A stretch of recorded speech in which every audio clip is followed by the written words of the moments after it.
it's not starting. I don't know if it is starting. Options, join. Okay. Okay. I think so. Which is the passcode?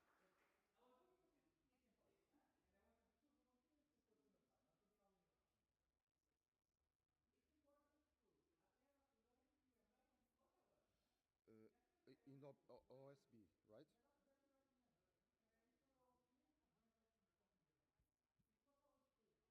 Mm-hmm.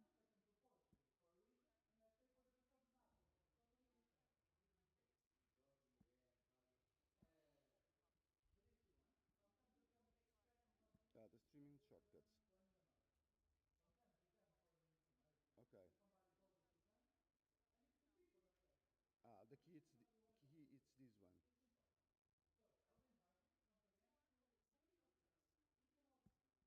Yes, and after that, for me and for the speakers.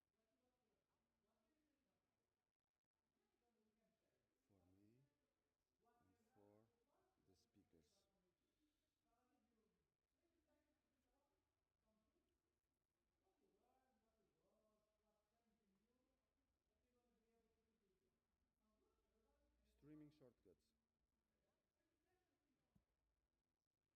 Okay, I saw it.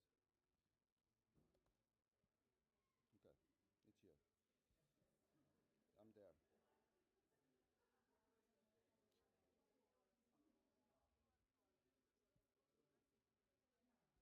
But where do I do that?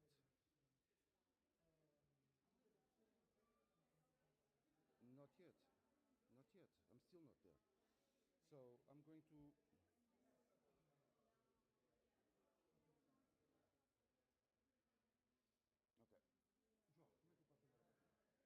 Ok. João, como é que eu faço agora para ti? Se faz favor. Posso? Podes. Sorry, it's almost.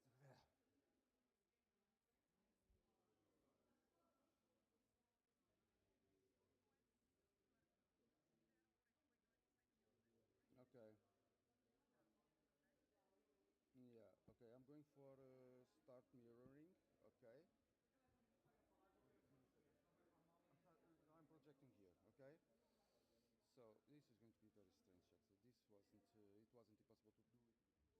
Sorry. No, it's impossible.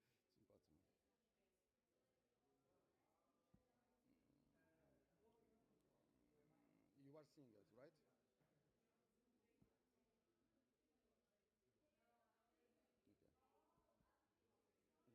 Okay. Give me a second. I have one thing here broadcast.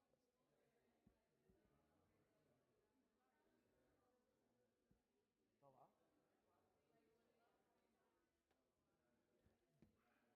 eu vou ter de ir abrir agora uma reunião. Eu estou aqui ao lado, se for preciso. Eu arranco com isto. E também por mensagem eu venho aqui Tá, rapidinho, está bem? tá bem.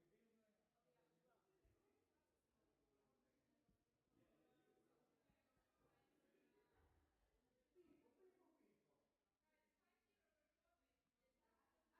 I say, if you don't like, what you do? What you do? Come on.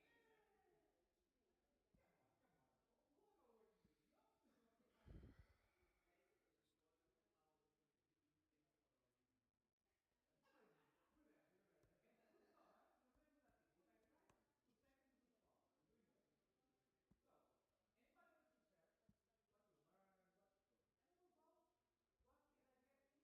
that I'm able to bring back home? And the audience.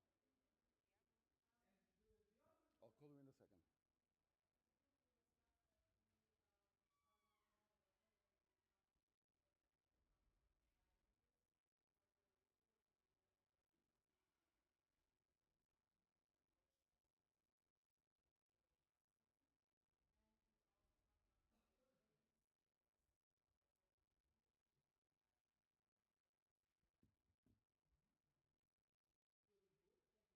Thank you very much. Anybody else want to present today?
second everything.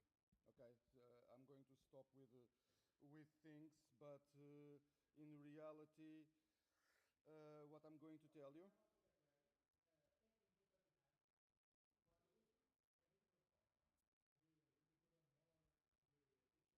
Okay.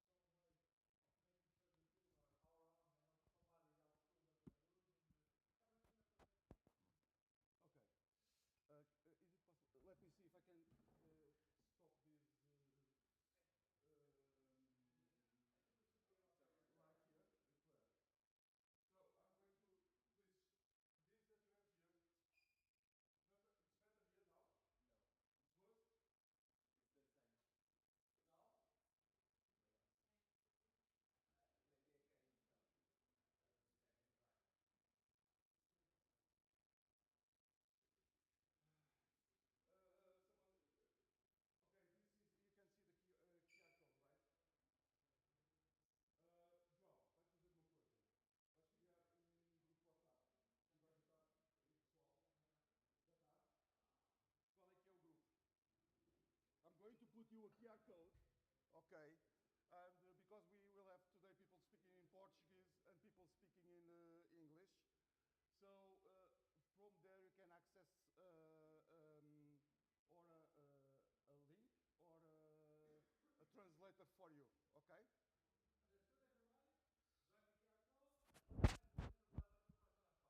Qual é? Okay.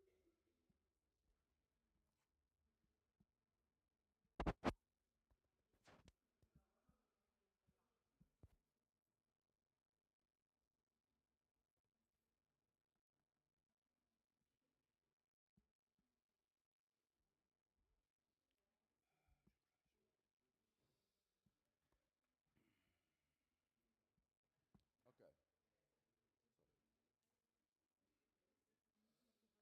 Let me do this. Speak with Fatma. Oh, no, no, no.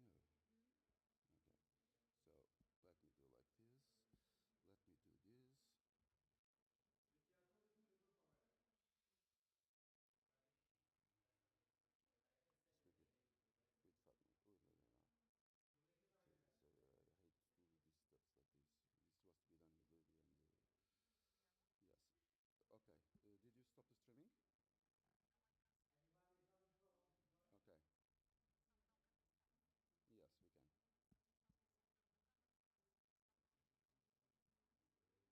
Okay. Yes, we can. Stage. Trying to find the camera. It's here. So.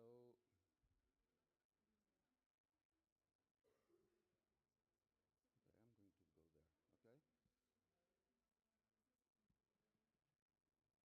I'm going to go there. Okay. You see the stage? No, it's going to pass there. Yeah. The camera?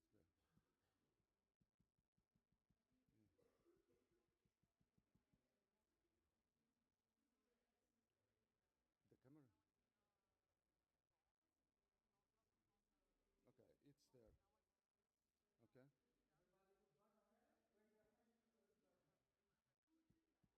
I need to go to the sound.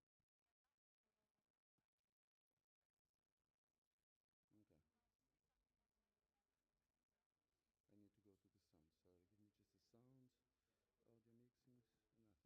So this is in the OBS, right?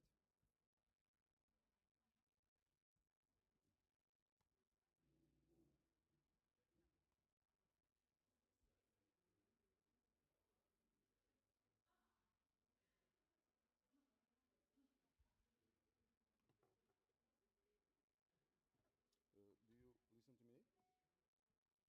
You can listen, hear me? So it's OBS, right?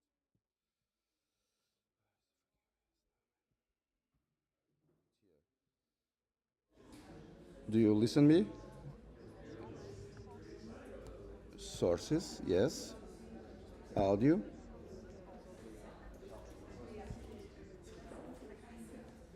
Audio input capture. I don't know if it is this one, you see?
Hello, hello. Can you speak? Can you listen? No, maybe not. Maybe not. Okay, I'm here. Effects, assistant, sound, audio. How do I control the sound? Audio mixing.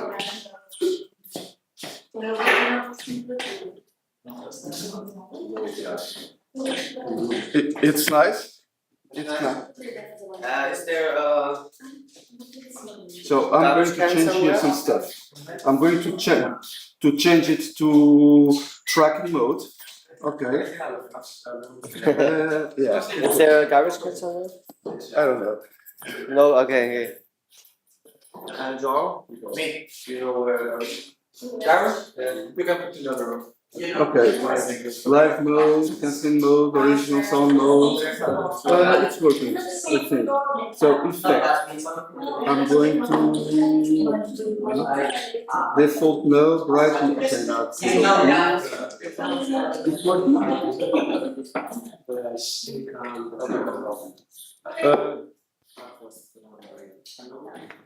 Okay, with the glasses or not without glasses? I have to go give him a help there now, just to give some orientation there. Can you? I'm going to adjust. She's tracking on its own. Okay, I'm going there now to pull it here.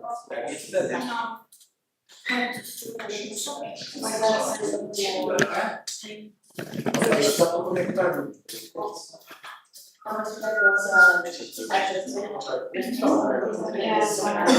will need to put something pointing here, or I'm going to put in the complete passport is standard mode, okay? And I'll do it like this. And I'll do it like this.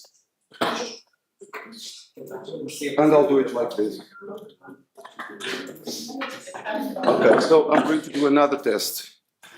I'm using the camera. I'm putting it outside of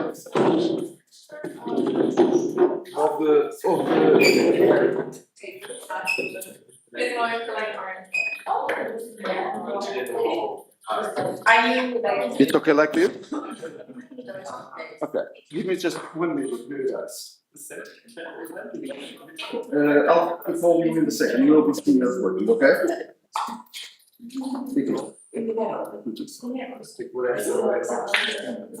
Say hi to Lily. Hey, Lily!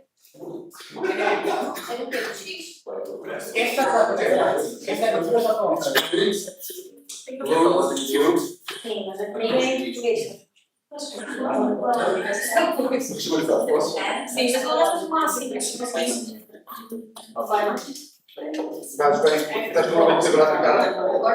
Está fixe? Tira as mãos. Entendeu? Está fixe? Não vai mais agora.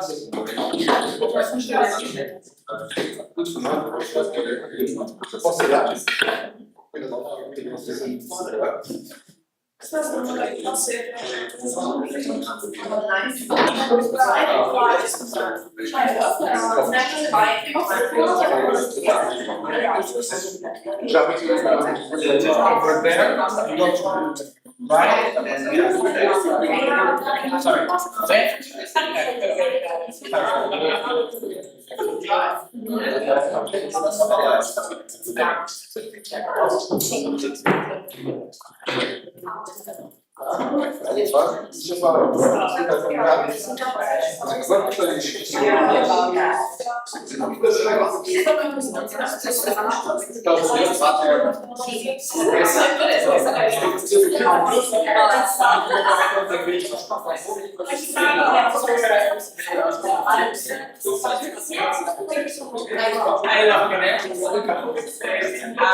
Não, tá, isso. Quais é que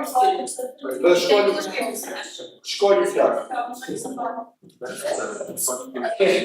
Não tem mais deixa eu combinar. Ok, agora Então,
nós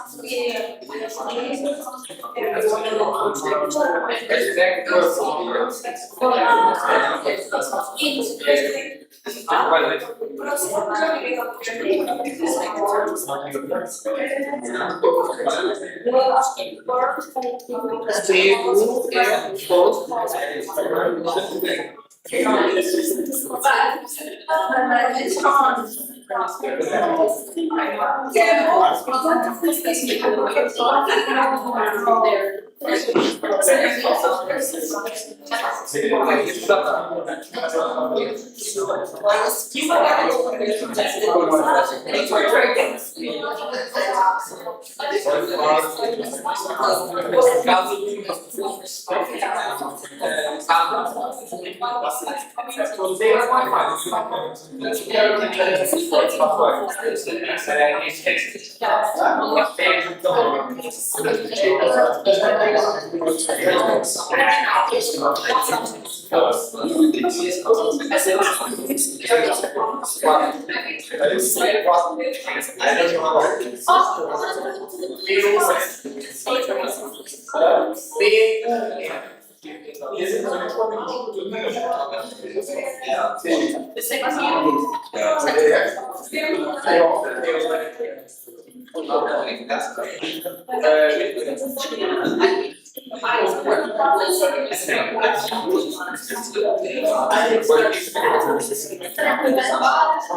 Como é que está?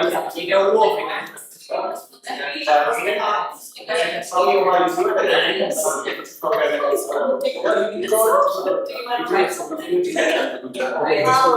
Tiago, está, não pode ser assim, não pode ser ao mesmo tempo. Tem de ser compagado, separado, para ver o que está nesta área,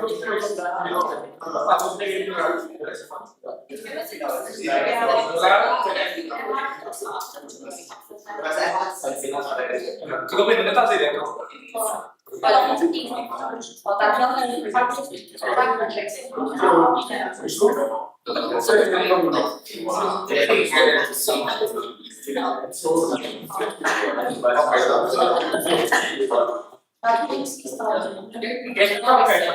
Onde é que estão mais comandos?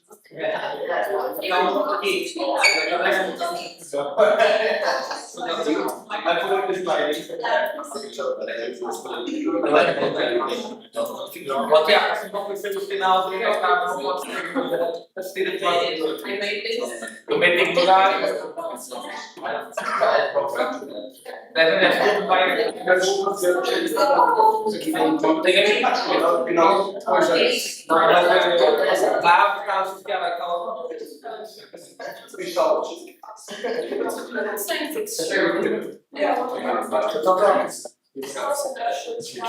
Não vamos ter que ligar sem fotos.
Estou a instalar o ouvido.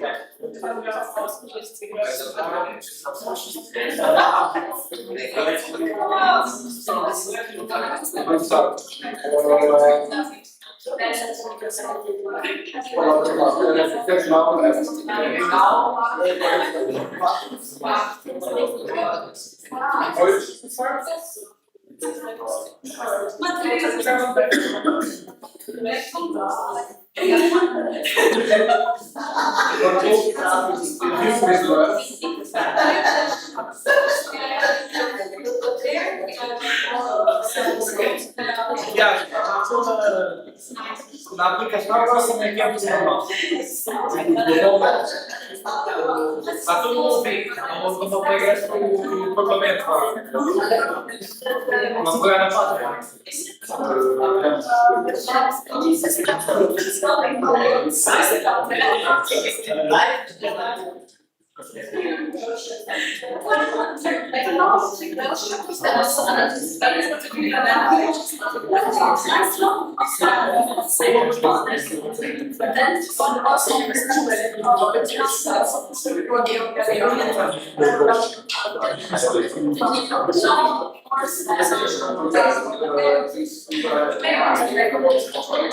É que o bacana é que vamos ter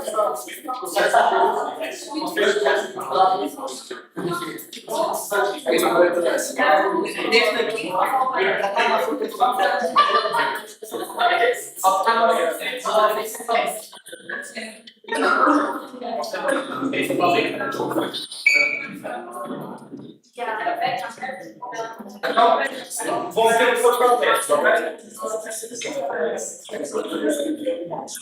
ok?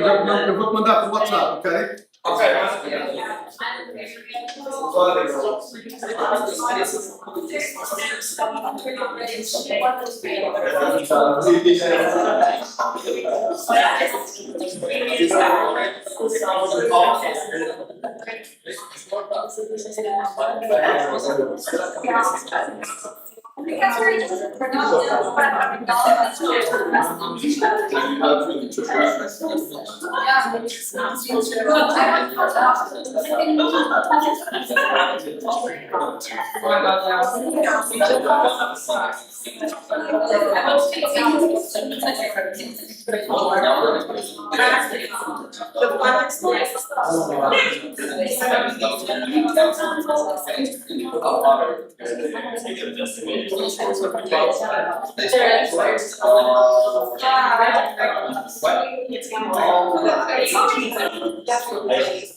oh my God,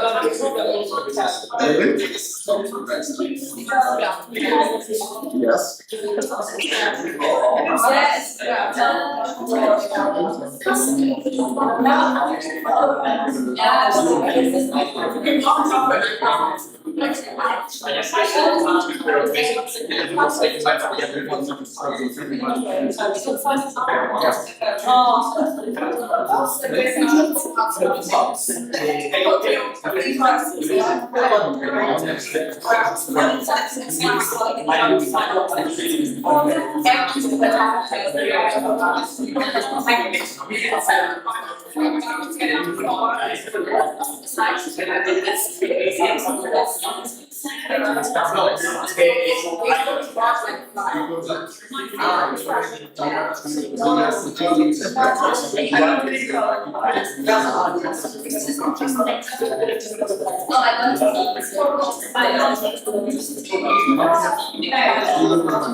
Muito conhecido.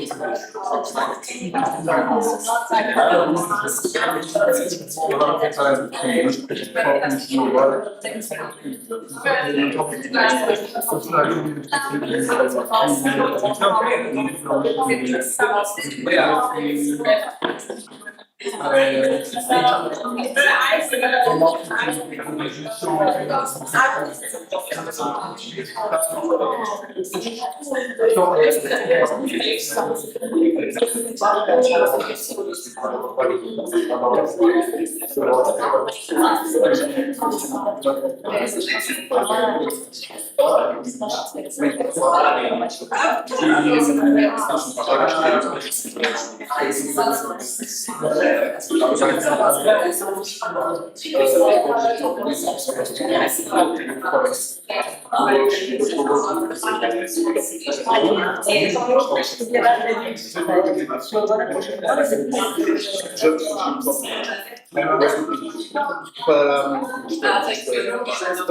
Muito obrigado aí, ter ligado aí o cabo.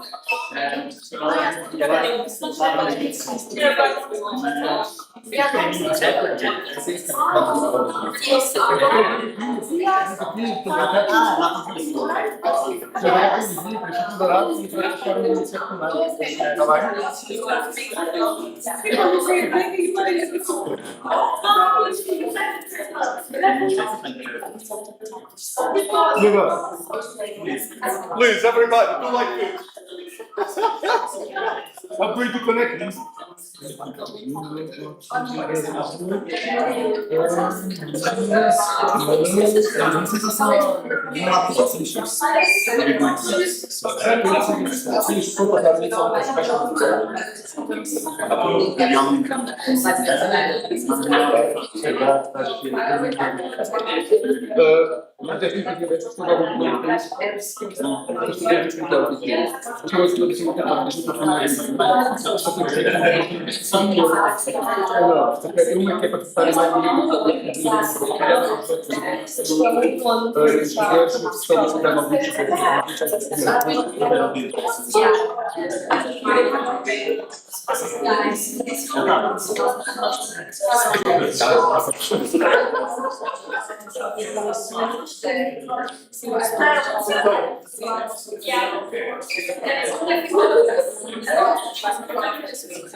So we are going to start now.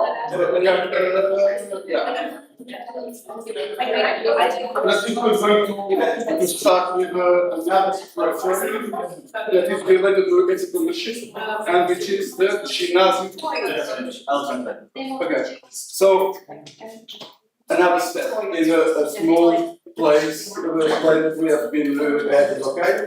Alright. Thank you. Hi everyone. Hi. My name is Francisco. Before we start, I just want to know a little bit better. So, where are you from? Why are you here in bits and pieces so I can get a glimpse of how did you get here? Especially the international students. Yes. So I from Germany, not already. Okay. Spain. Okay. But a lot of Turkey as well. So I've got a lot of people here from Erasmus. Francisco from Before that, this is Ukrainian. Okay. o ginásio não é período. Okay. And are you here for? Okay. Are you here just 2 weeks or the week in a semester? 2 days. 2 days? Oh, Okay. first time in Lisbon? Yeah. Are you enjoying That's Lisbon? it? Yes. That's it? Are you going out today? Yes. You too. No, I don't think you. No, okay. You just met today? Yes. Yes. Yeah. Awesome. Yeah. So I'm an entrepreneur here at Casa. I founded an NGO. I founded an NGO 5 years ago, and this is the main project from that NGO. It's called, in Portuguese, Ginásio do Empreendedor, but translated goes for entrepreneurship gym, because we develop entrepreneurial skills in a very practical way, just like you do at the gym. But we do it with kids between 13 and 14 years old. So I have here a video to get things started, and then I'm going to present the methodology and then the results, so the projects that our students developed in their communities.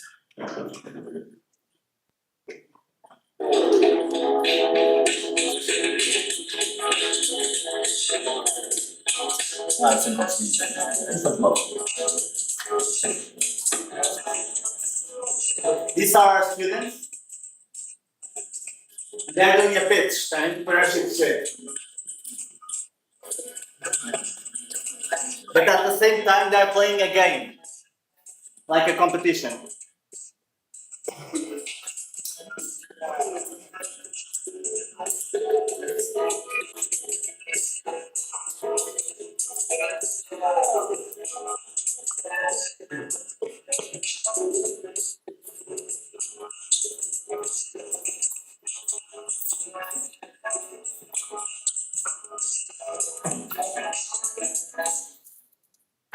So this is an entrepreneurship education project, and I founded it because I thought that schools were not teaching what the market was looking for, especially soft skills. So trying to fill in that gap, and just because entrepreneurship is already recommended, but it's not taught in schools. So OECD and European Commission already recommends entrepreneurship to be taught at schools, but they are currently not being taught in a very deep way and not a very practical way, just based on ideas. So we've created a methodology that is very practical and it's project based. So the students not only develop their idea and plan it, but also implement it in the community.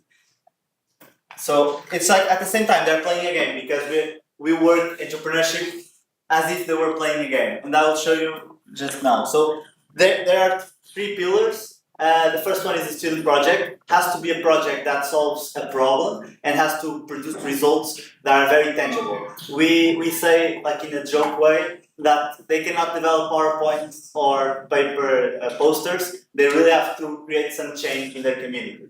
And they do it because they have the help of their mentor. The mentor is a volunteer in the last school year, between 17 and 18 years old, that helps those younger students developing the project. And at the same time, they are competing in our league. So students compete in the league. The more progress that they can get in their entrepreneurial project, the more points they gain, and then the best projects win prizes at the end of the school year. So how does the competition work? We split the school year in rounds. So every 2 weeks represents 1 round. And in each round, the students have to submit tasks and goals that they want to complete and achieve in those 2 weeks. For example, imagine that you're organizing an event. One goal could be try to mark the date where the event will be and the location. So that will be a goal or a task. And another task could be creating the event poster, the event Instagram. So all those tasks are gathered in our platform. And then for each task that they complete, they win points and they go up in our ranking. At the end of the school year, just like I said, there's the national event. We call it in Portuguese Final Nacional, which means national final or final national, whatever. And we do also a projects fair, so that the majority of the school of the school students can present their project in our national event. We also measure our impact. We are a social entrepreneurship project, so we have to measure our impact and report it to our funders, clients. So the teachers 100% recommend the project. There has not been one teacher that didn't recommend the project so far in the last 5 years. And this 9.2 is regarding the last school year, is their evaluation of the project in a scale of 1 to 10. Regarding students, we do a deep evaluation on a lot of soft skills. In here, it's just like all of them combined, but all of the students, or the majority, report an increase in soft skills perception in their own perception. As well as mentors. So 100% mentors, all mentors report self-perceived soft skills improvement after 1 school year of participating in the project. But impact is not only numbers, but also transformation. These are some teacher testimonies of our project. All of them, or some teachers report expectations exceeded much more than they were expecting, especially because academically weak students sometimes perform even better than they do at schools, school tests and school evaluations, probably because in here they are not being evaluated, there's no stress and anxiety, they're just doing what they like, which is their project. So students exceed expectations, and the majority of teachers report a lot of skills being developed that they were not really expecting, just like autonomy, self-confidence. They start to believe more in themselves after 1 school year, and that's really the most important transformation here. Now, regarding the projects, which I want to go in depth in the last part of my presentation, we think it's our unique differentiation factor, and just because I know there's a lot of education entrepreneurship projects in Portugal as well, but the majority of them only develop ideas, idea generation, and pitch. And we go one step forward, and we develop this methodology so that at the end of the school year they are able to implement the project in their community. And I'm going to show you examples. So the majority of students finish the project, more than 55%. And in the last 3 years, we've already seen more than 150 projects being implemented in their school, in the school or outside school. It can either be a business or a social entrepreneurship project. So just on average, 2 projects per class are being implemented in groups of 5 students. So it's not those class projects that the group is every student of the class. No, we split them in groups, 5 maximum, and then each group tries to develop 1 project. So in average, 2 projects per class are implemented successfully in the community. And what are these projects? So I bring here 3 examples, and then I will show you the projects from this school year, the last one that we just finished. So the first team, they organized fundraising music events because they were music students, and with that money, they were able to donate to an African NGO that then just created and implemented solar panels in the village. So because of those students in a small Portuguese village, there was another village in Africa that had light because of these solar panels. The second group, which won 2 years ago, the competition, they founded a service for their elderly people in their community, especially the most isolated ones, and they visit those homes, their homes. They were playing games and doing activities with them to combat the problem of senior isolation in their community. And at the same time, they developed a partnership with a cleaning company at their community that also cleaned those elderly people's homes. So they were able to gather a lot of value to these people. And in total, in that school year, they helped 8 elderly people. Finally, the last project, there were a group of students that created an app, and the app worked, that showed the animals that were on the local municipality, how do you say? Shelter, animal shelter, yeah. So imagine you have an app that you can see which dogs and cats are in the local shelter, and you can pick if you want to adopt or if you want to visit them. They were trying to combat the problem of the animals that were abandoned in their community, and a lot of animals were in the animal shelter, just like they've seen. So these are just 3 examples, but now I want to invite you to visit our online portfolio.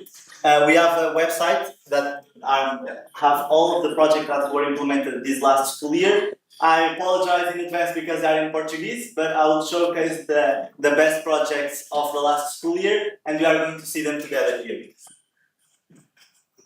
Some people are still scanning. I see thumbs up. One more. I'll wait. I want you to visit. So it's an online portfolio of all of the projects that were implemented by our students last school year. And they are split in communities. So we call one group of schools a gym or a gymnasium, and each gym can have 1 or more schools participating. But let's go now there together. You probably are here now. So in here you can see all of the projects, or only the ones from Ovar, which is a city, Lapa do Lobo, which is a village, Alcobaça, which is a city, and then you have these here that are called finalists, or finalistas. So these are the best projects from this school year that were selected to do a pitch in the stage, in our national final stage. So let's start with this one. These students created a fashion brand, and with these t-shirts they were able to sell more than they were able to sell 30 t-shirts, and were able to donate 150 euros to a local NGO that was fighting people that were struggling with drug addiction. So you can see the t-shirts here, which I think they're very cool. And yeah, they sold at Instagram to family and friends, and with that money that was donated to a local NGO. You can see their pitch here and what prize they were able to accomplish. Then we have the best project from this school year. They won the best project award, and so their project was really interesting and really simple. Let's see it here. So they implemented a really big campaign at their community that aimed to gather school material that was not being used but was still in good conditions. And with that school material, they then donated to a local NGO at São Tomé e Príncipe, which is an African country. So just so you can get a glimpse, they were able to gather more than 500 items of school material that then they put in a backpack, and they shipped that backpack to the NGO. You can see their Instagram here, and let me show you real quickly on their Instagram. So these were the kits. These were the kits that they created. As you can see, it had a lot of school material, and they also not only they gathered the material that they were able to fetch on their school, but also they did a partnership with a school material company, a brand that's called Goods. That is being sold at every supermarket in Portugal. Curious enough, it's a company that's from their community, which is called Bendita. So that was the best project that was awarded the Best Project Award.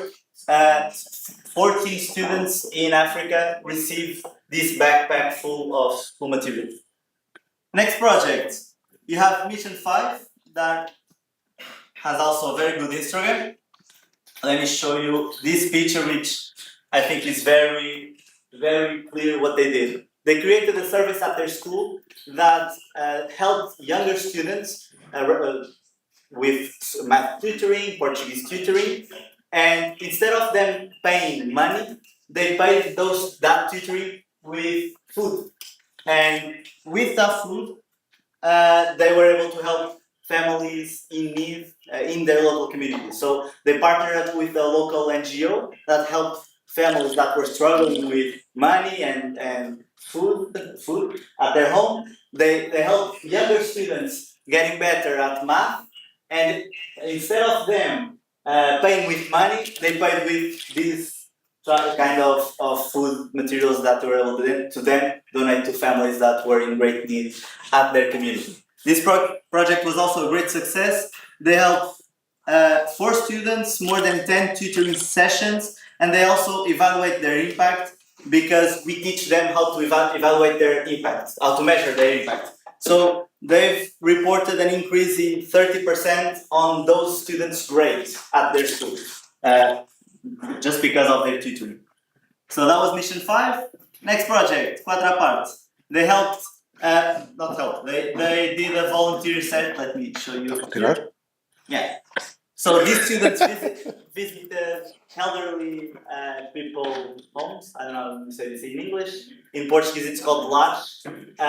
So they did volunteering service there, and then they just realized that these elderly people had a lot of knowledge, especially cooking knowledge. So they developed a book with cooking recipes from those elderly people that then they sell to gather money to that local elderly people's homes. Yeah. Cool, right? Yeah. Very. You can buy their ebook here. So it's in Portuguese. It says traditional recipes. They have in an ebook version and also physical. So this is Quatrapart. Next project. Let's skip one because we're probably having less time. So Chuchuzinhas, they're a project from Alvar. Okay, and then this is a really simple project but with great impact. These girls developed these personalized pencils that then they sold at their local marketplace.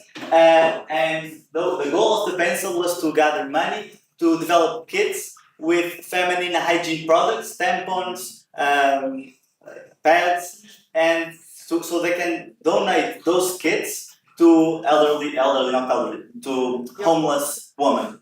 Okay. So they were trying to tackle the problem of menstrual poverty, I think that's how you say it in English, by selling these pencils at their local marketplace, and with that money they're able to create kits to combat this social problem in homeless women. Cool, right?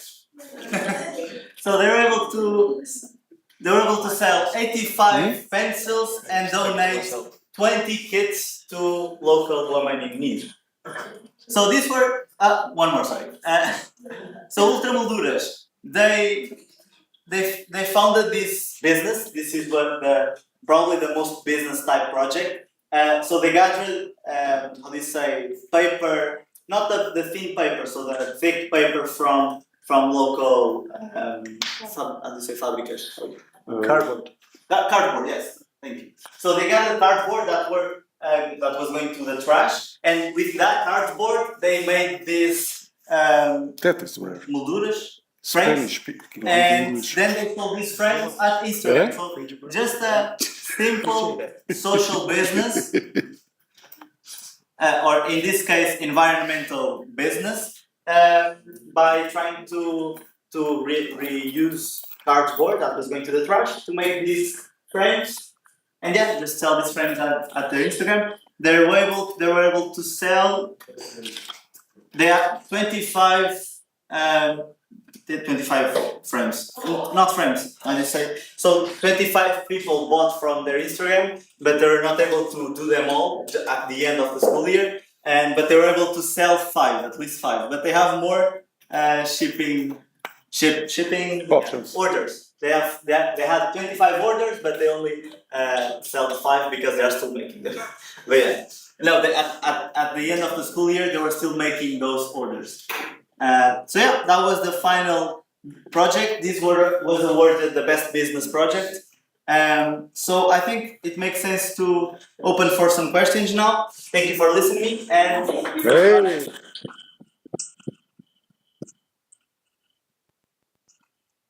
questions, curiosities. I'm happy to. I have one. Yes. It's a bit strange, but it's part of why I was interested in bringing you here. It's first question. Yeah. This project of yours, this is. I see a lot of things. I'm very connected with Africa too, so I know a certain reality, and you spoke about it. How are you able to continue to develop this, and how did you get there from a person with an interest besides this house? Yes. How did you move ahead? Because so your question is how am I able to make money and live out of this project? I don't think that we can do nothing. There is Without no money, exactly. and How did I was able to start? This started very simple. I was alone, and now we are 4 people full time working in this project. So how I was able to do this job, right?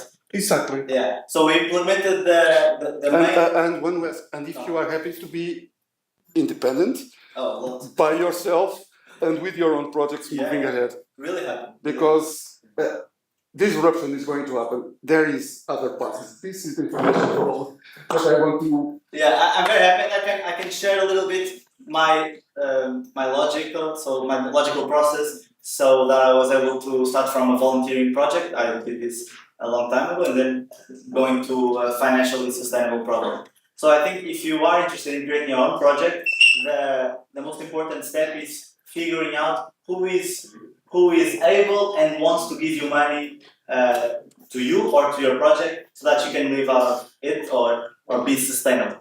And that's what I did. I found out that if I wanted to work in public schools, I had to sell this program to people that are interested in making public schools better. And these are the majority 2 types of entities. Public municipalities, which is represented here. So public governance places that want to make their public schools better. So probably our main business model is selling these educational programs to local municipalities, local councils that want to see that model that methodology being implemented in their public schools. And other type of funding that I was able to raise was through foundations. So local foundations, local NGOs that have money and want to improve their community. So these were the main 2 business models that I've implemented. Yes. So they work aside school, or is it is it implemented into the school system, or is it like a side thing? And good question. It's implemented in the majority of them, and all of them are implemented in classroom. The methodology is implemented in classroom in subjects that have a teacher present. And there are 2 main subjects. One that we have in Portugal called Cidadania e Desenvolvimento, which is citizenship and development, translated. It's just civic education. And the other one is like some school schedules that they have to do tutoring with their classroom director, teacher, diretor turma in Portuguese. So some schools have this type of schedule with their classroom teacher, and we work in there as well. But at the same time, so those classes are so that we are able to give them the tools and the concepts so that they are able to do the project. But the majority of project development happens outside classroom. The majority of these projects are developed outside of classroom with the help of the mentor, of our team, and with their own internal motivation. so can any kid just come to you and say, hey, I would like to? Not yet, but we want to do that. We want to do that, yes, but not yet. We are working on a digital platform so that any student of Portugal or any team that wants to participate in our competition are able to enlist, to participate, to enroll, and start in that school year, but not yet. Yes. I have another question. Why specifically is the black office accessible for children aged 13 to 14? Sorry, Why is only available to kids between 13 and 14 years old so far? Good question. So we've tested with 12-year-olds, 13-year-olds, 14-year-olds, 15-year-olds, and the best age that they already have the autonomy and the responsibility to do these projects on their own is starting from 13 years old. We found out that 12 below are still struggling with autonomy and skills to do this on their own, because the majority of what you see here, actually probably 100% of what you see here is developed by the kids, by the students, with a little help of mentors, teachers, and probably parents. But the majority of tasks, they are the ones that are responsible to push them forward. So yeah, younger students are not there yet at that stage, and older students, especially 17, 18-year-olds, they are too focused on exams, national exams, and they don't have much time to do this on their classrooms. So that's why we've chosen. But actually, let me share as well. We've implemented in the past extracurricular clubs in private schools in Lisbon as well. Just another business model that we've pushed. And in this school year, we are going to test a project with students from 8 years old to 11 years old, which will be fun. But it's not project based. It will be game based, very exercise, but not projects there. Good question. More questions?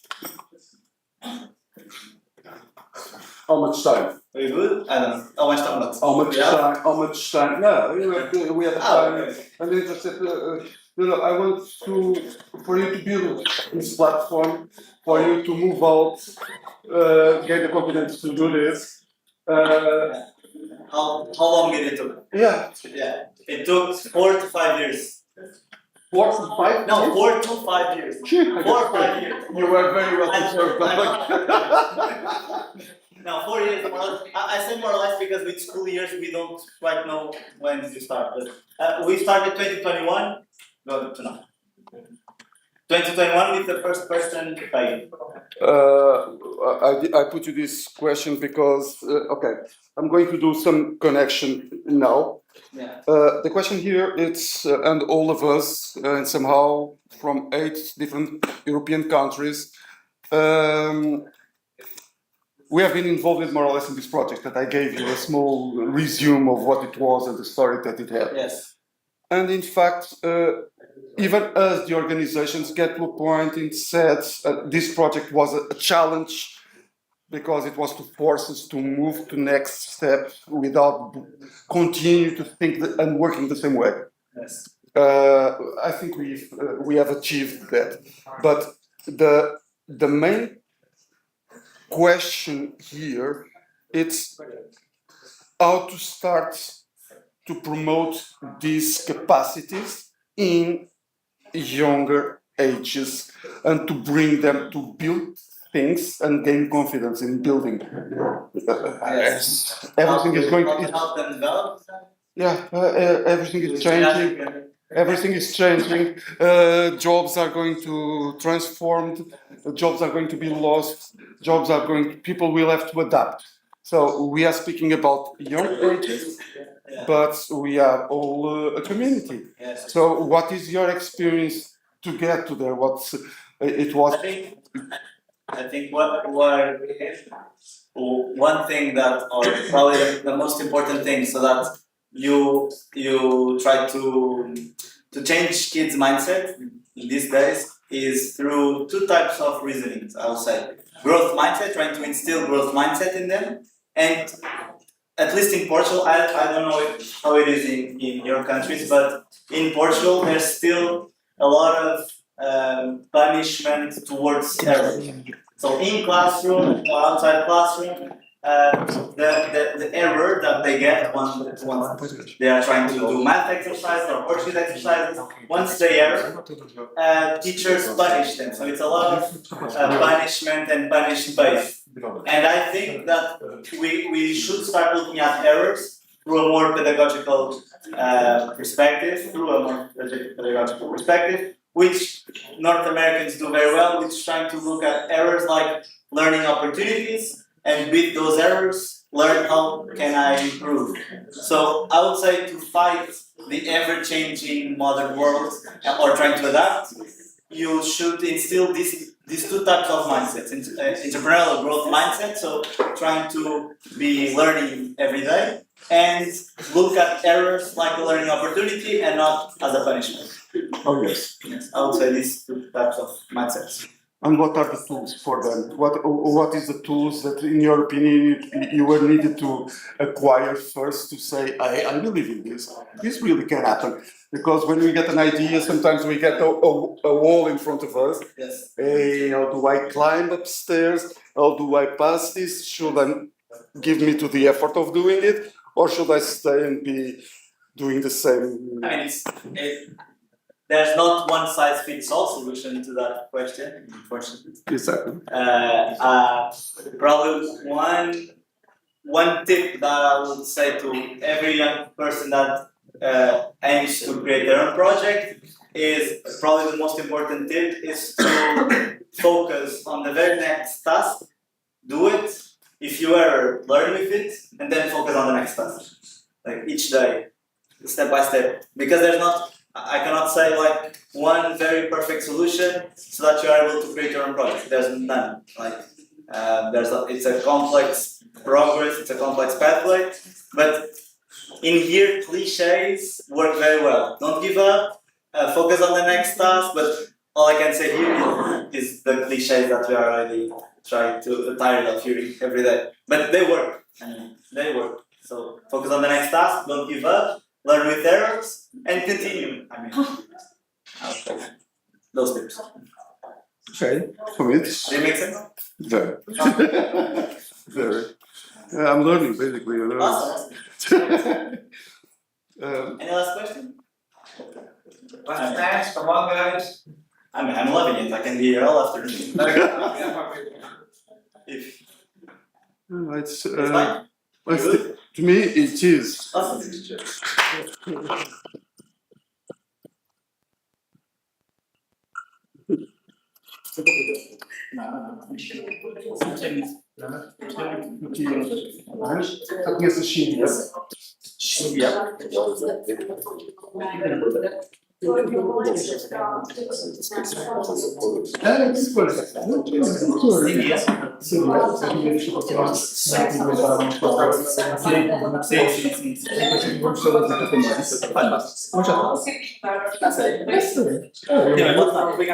Mas eu sei que também é crítica, não sei se é vulgar. Então, por causa de uma não criar. E eu acho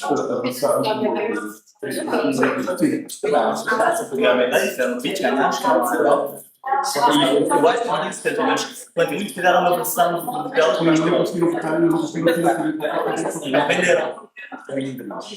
Eu acho que é excelente, acho que nós aprendemos muito com esse projeto e eu gostava do projeto de afirmar as peças vendas. Elas conseguiram vender. É só quando passa as trincheiras da guerra.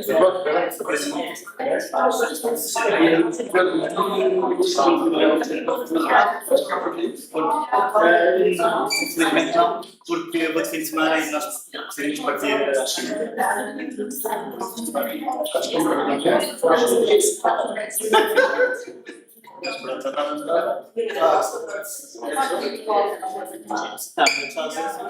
So now we are going to have youth climate leaders. It's another structure, more oriented for international. It's connected with Brazil. It's already inspired. And with Portugal. But you will get to know more about timing. She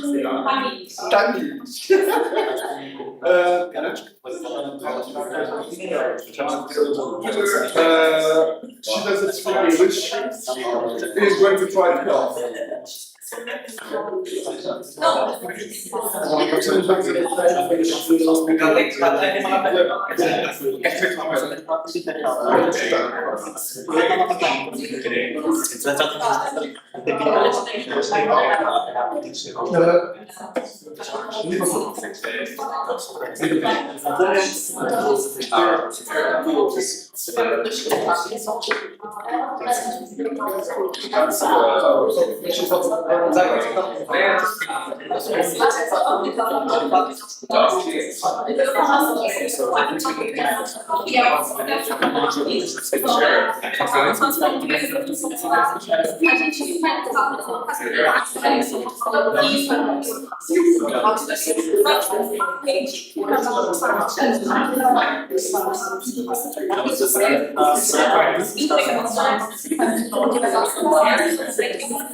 E como autor das atividades, e-mails, redes sociais,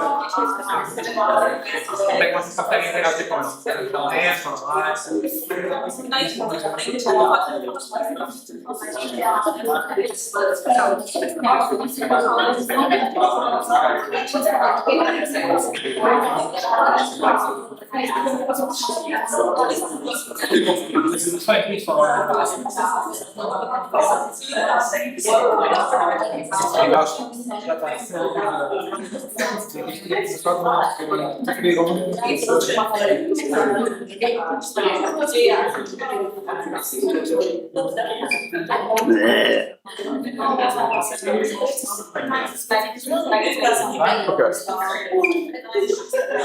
João, vai ali para o meio. Ela fica cá.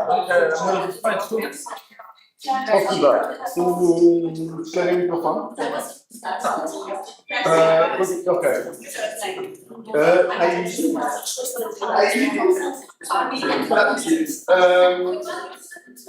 Tamires. Hello! Calma. How are we? Doing well, alive, still here. You remember from yesterday, the thing I like to do, very good, middle, very bad. Can we? How we are very energized, very alive, very good, and more or less a bit sleepy. I'm probably asleep. Come on, do it, huh? Very energized, more or less, falling asleep. I think more or less, okay. So, we are going to have an interesting challenge, for me, not for you.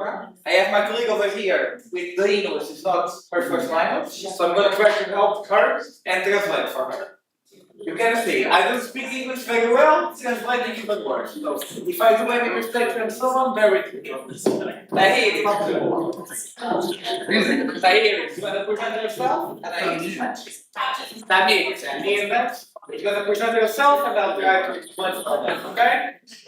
Any questions? No? Good? Yeah, let's go! Woo! A gente pode falar primeiro da próxima semana com calma. Muito obrigado. People, I forgot to say, you have to listen, huh? I need to be able to listen to her to help. So, let's try to a bit calmer, chiller, okay? And I've been enthusiasm, but keep it chill. Thank you. Thank you so much, guys. Bom, boa tarde a todos. Meu nome é Tamires. Tamires, ok. E eu vou falar por parte da Youth4Peace, é uma associação lusófona com atuação no Brasil e em Portugal. So, good afternoon to you all. My name is Tamires. Sorry. She comes from Brazil, and she's talking in name of Youth Climate Leaders, which is an organization that works lusophone, so means Portuguese-speaking organization, working in Brazil and in Portugal. Eu vou falar um pouquinho sobre a nossa atuação enquanto organização e o nosso case de sucesso, que é a LCOI Portugal. So, she's going to speak a bit about the organization, overall and so on, but really focus on the success case, the best practice they have, which is the organization of COP30 in Portugal. Pode passar, por favor. Se quiser, eu posso passar. Pode? Sim? Sim?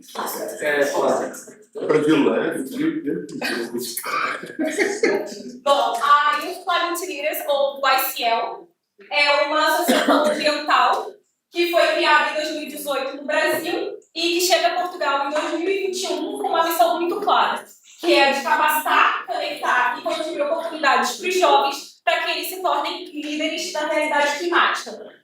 E nós temos 3 pilares de atuação, que são a literacia climática, a ação climática em rede e oportunidades. So, Youth Climate Leaders, it was an NGO created in 2018 in Brazil. Where is Brazil? People know where is Brazil? Okay.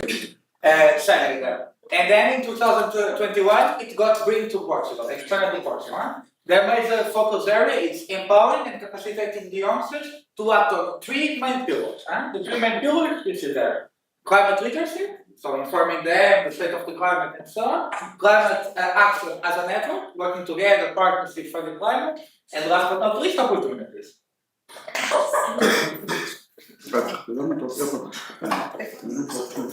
Bom, a partir desses 3 pilares, enquanto organização, trabalhamos a literacia climática através de formações contínuas, sejam elas através de workshop, cursos, palestras, mentorias, tudo isso é pensado numa metodologia adaptada ao público jovem e que serve justamente para desenvolver competências nos jovens para que eles se tornem líderes e solucionem problemas da crise climática. So overall, in terms of the climate literacy, they really focus on ongoing training, not a one-off, but keep the training going continuously to try to develop their competence that they need to be leaders, to take a leading role in dealing with the climate crisis. O nosso segundo pilar de atuação, que é a ação climática em rede, nós desenvolvemos principalmente através da criação de uma rede intergeracional que conecta os nossos fellows, mentores, parceiros e organizações por meio de uma plataforma exclusiva, que é a plataforma YCL, onde a gente promove a troca de conhecimentos e experiências entre esses múltiplos atores. So, in terms of the second point, the working as a network, they created an exclusive network for their own, joining together the fellows, the ones currently enrolling, the mentors, the partners, and other organizations that be able to share the knowledge with each other, share good practices, and work together to different topics. E o nosso último pilar de atuação, que é a oportunidade, nós trabalhamos esse pilar através da conexão entre jovens e oportunidades na economia verde. Ou seja, nós fazemos a ponte entre oportunidades e os jovens, e essa oportunidade pode ser tanto de empregos verdes, de mentorias, participação em eventos nacionais e internacionais, e com foco principalmente na inserção dos jovens na carreira climática ou então na transição de carreira para empregos da economia verde. So, they, in terms of opportunities, the major thing is connecting together the youngsters with the opportunities. And the opportunities can be training opportunities, can be fellowships, but can be also jobs. As the main orientation is either to enroll youngsters in a long-term career working in the climate field, in the green field, or for those already working, enable them to change the job area, change their job to a more climate-friendly, more green-focused job offer. Bom, todo esse trabalho que nós fazemos, eles são interconectados pelos nossos valores e por um único objetivo comum, que é construir oportunidades para os jovens liderarem soluções para a crise climática. Nós trabalhamos com esse foco principal através da ação com base na ciência, então os nossos cursos são ministrados com especialistas na área, com artigos científicos, com base realmente no que a ciência está dizendo sobre o assunto, aprendizagem contínua, então nós temos os nossos cursos, as nossas mentorias, é um programa muito completo. A colaboração intergeracional, todos os nossos mentores e os nossos palestrantes, eles são desde pessoas que estão iniciando a sua carreira até pessoas muito consolidadas na área, como por exemplo o Carlos Nobre, o grande climatologista brasileiro, com muita coragem e foco na solução, porque se nós conseguimos fomentar a crise climática, chegamos até aqui, então também é o nosso dever ser parte dessa solução, e com diversidade e inclusão. Okay, so overall they have one major topic, to put the youngsters in a leading role to solve the climate crisis. Easy, no? Easy. We do it on Thursday, on Friday we go to the beach. Yeah. For that, they have 5 major values. Those are order. The first one is act based on science. And what you said was that they try to not only work on the currently established science, but create new articles, new fields and information to study the effects of the climate crisis. The second one is, as we said before, continuous learning, not a one-off thing. Make sure they keep the process, keep learning opportunities, keep working on it. And third point, it was intergenerational collaboration. They take from the newest people getting into these fields, trying to learn, but join them together with all the more experienced, some experts. You said the name of one that I couldn't catch. Carlos Nobre, which is one of the leading figures worldwide, I would say, in these fields of climate entrepreneurship, climatology. So really, from the people trying to do stuff to those very experienced, connecting them all together. Then, she said a message in Portuguese that stuck with me. It was, we were the ones destroying the climate, it's up to us to save it, yes? So give the courage, give the values, motivation, what is important. Not only the knowledge, but the need to do. Lastly but not least, do all of this without discouraging on diversity and inclusion. Try to include everybody, that everybody can have a voice in the climate acting. Sorry if I didn't translate as good as I Yeah. Bom, tudo isso porque para nós da YCL, nós acreditamos que todo profissional é um profissional do clima. Então, a nossa missão, nosso grande propósito é que a gente trabalhe criando espaços para que todos os profissionais possam ter um background em ação climática e nas alterações climáticas, porque os empregos do futuro e os empregos de agora, as pessoas precisam ter noção das alterações, sobre as alterações climáticas, porque todos os profissionais vão precisar desse tipo de background. So, they don't really focus on climate professionals, let's say, because for them, everybody's a climate professional. All the jobs, they need to have a background, a notion of what is the climate science, of what is because in the future job market, it's not going to be possible to have a job, to have a career without having an impact of this. So in order for you to have a proof future job, like a job that is going to keep going there, you need to have the basis of what is the climate science. Para falar um pouquinho sobre o nosso trabalho ao longo de todos esses anos, tanto como eu disse, é uma organização lusófona, né, com atuação tanto no Brasil quanto em Portugal. Então eu trouxe para cá alguns números do nosso trabalho. A YCL Global, né, ela já fomentou mais de 12 edições do nosso curso YCL, que é um... Quer que eu apague a luz? Achei que foi melhor. So, as I said, some data, thank you for helping me, some data overall, as they said, YCL, Beyond Climate Leaders, is an international organization, not only a local thing. They already did 12 editions of their major course, of their flagship program, it's going on the 12th, of which 140,000, that number, people got formed, so quite a big number of people that are being able to work with, and lots of partners. Esse nosso curso ele é sobre mudanças climáticas e ele foca justamente na empregabilidade dos jovens ou então na transição de carreira para quem quer seguir na carreira de empregos verdes ou então fazer trabalhar com impacto positivo e empregos mais sustentáveis. The major thing of the course is both for, as I said before, both for transitioning the career to a greener field, but overall, even if you want to keep the career part you are going, make it in a more sustainable way, more environmental friendly way, whatever job it is that you currently are doing, make it greener, make it more sustainable, make it have a more positive impact on the where we live. Bom, como você disse, né? Nós tivemos já mais de 1.400 pessoas formadas no nosso curso, mais de 50 organizações parceiras envolvidas dentro dessa atmosfera.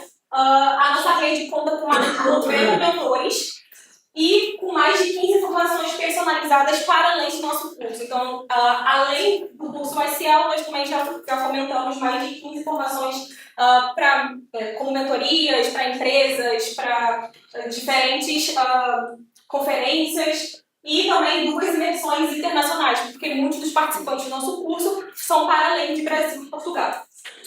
So, apart from what was said, they have more than 90 mentors working in a network, and they have 15, apart from the 12 major courses they did, they further did the 15 more specialized ones, more personalized mentorships because they saw the need for specializing more. With that being said, they even created 2 international experiences because being in Brazil and Portugal, they noticed people needed to go abroad to have international contact, so they made 2 international immersive experiences. Aqui eu trouxe algumas atividades que nós já realizamos aqui na YCL Portugal. Né? Então, ao longo desses 4 anos de atuação, nós já conseguimos enviar 2 delegações para as conferências do clima, que foram para a COP28 e para a COP29. E a gente participou também ativamente na criação do pavilhão de Portugal, que antes não existia. Então, fomentando atividades principalmente para o público jovem lá na COP. So they already sent 2 different delegations to the COP, the International Climate Conference of the UN, and in the last 2, they had an active role in creating a pavilion for the Portuguese delegation. Before, Portugal didn't have a pavilion where we had activities. Thanks to them and people like them, in the last 2 editions we had a pavilion. Nós também já comentamos alguns workshops e conferências aqui na Casa do Impacto, porque a Lisbon está incubada aqui nesse espaço.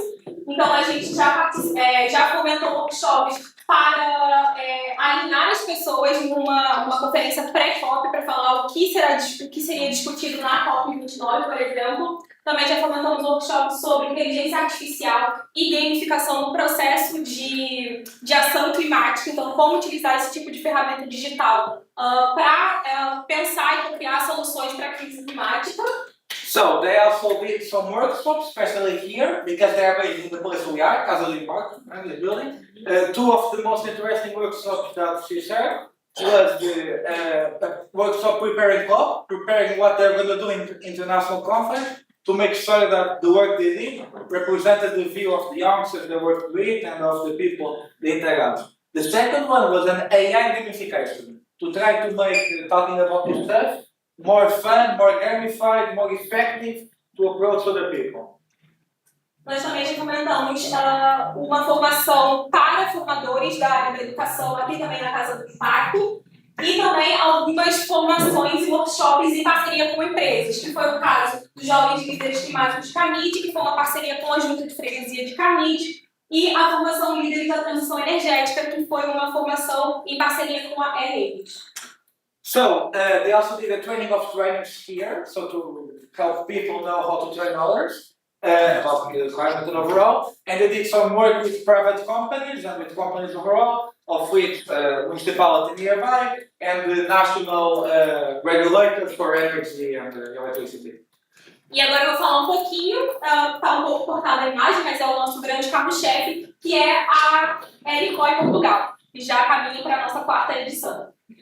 And now the image is a bit soft, I'm not saying it from the computer or what happened, but we're going to address the thing that we said in the beginning, the good practice, the local edition of the COP, of the international team, the local edition, a bit of it.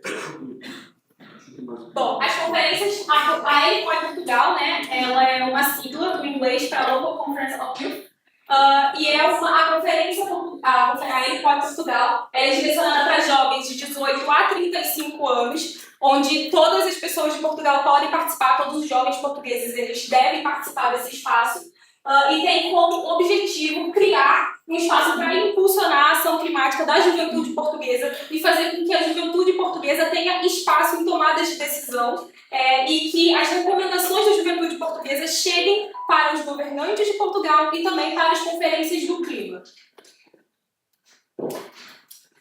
The local, it stands for Local Youth Conference on the Climate, and the major objective of the Portuguese edition is to create a space where they can bolster the climate action, take the people that are being involved and help them do more. It's open to every single youngster from 18 to 35 living in Portugal, and everybody is more than welcome to apply. Their major goals is to make sure that young people have a voice in decision making and that their recommendations, the opinions of the youngsters, reach the national decision makers and reach COP, reach the international place where decisions are being made. Any questions so far? Dentro da imagem tem QR Code, então se vocês quiserem podem escanear e ter acesso às nossas redes sociais, onde fala sobre a EDtech. Vai estar em português, mas faça o convite lá mesmo. So if you want to listen to more Portuguese, because I'm sure you're enjoying, you have over here the QR code of their social media, it's in Portuguese, but you can find there more information about them and about the project they are doing, the local conferences in Portugal, and in the further capitals like and so on. So when you have time, I think we can share with you the QR code, and after you can give it a watch. So if you want now, you have some time to QR code it, to take a look and so on. I can try to send the link to the WhatsApp group. Mas as meetings é para eu respirar, que vocês ficam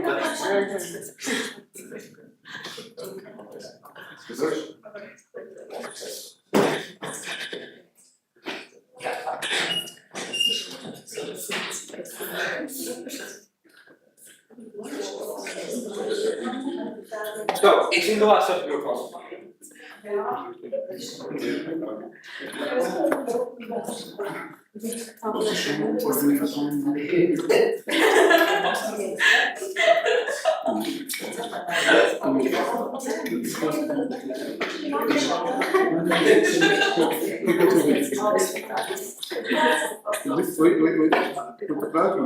chegar. Pode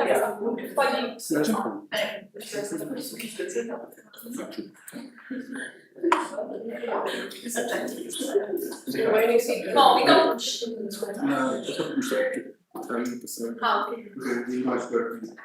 Então, como funciona, né, a nossa Conferência Local da Juventude? A ELCO é uma conferência da juventude que ela trabalha sobre as mudanças climáticas, tem como objetivo reunir recomendações da juventude do mundo inteiro sobre as mudanças climáticas, e ela acontece sobre a chancela da organização da UNO, que é a constituinte oficial para crianças e jovens da UNFCCC. Então, basicamente, qualquer pessoa pode fazer uma aplicação para a UNO e querer produzir, né, pôr em prática uma conferência local da juventude. Essa conferência acontece em diversas partes do mundo. So, how they bring this event to Portugal? So, I was explaining. You know, COP is organized at the UN level. There you have the official group of UNESCO, or UNFSS, sorry.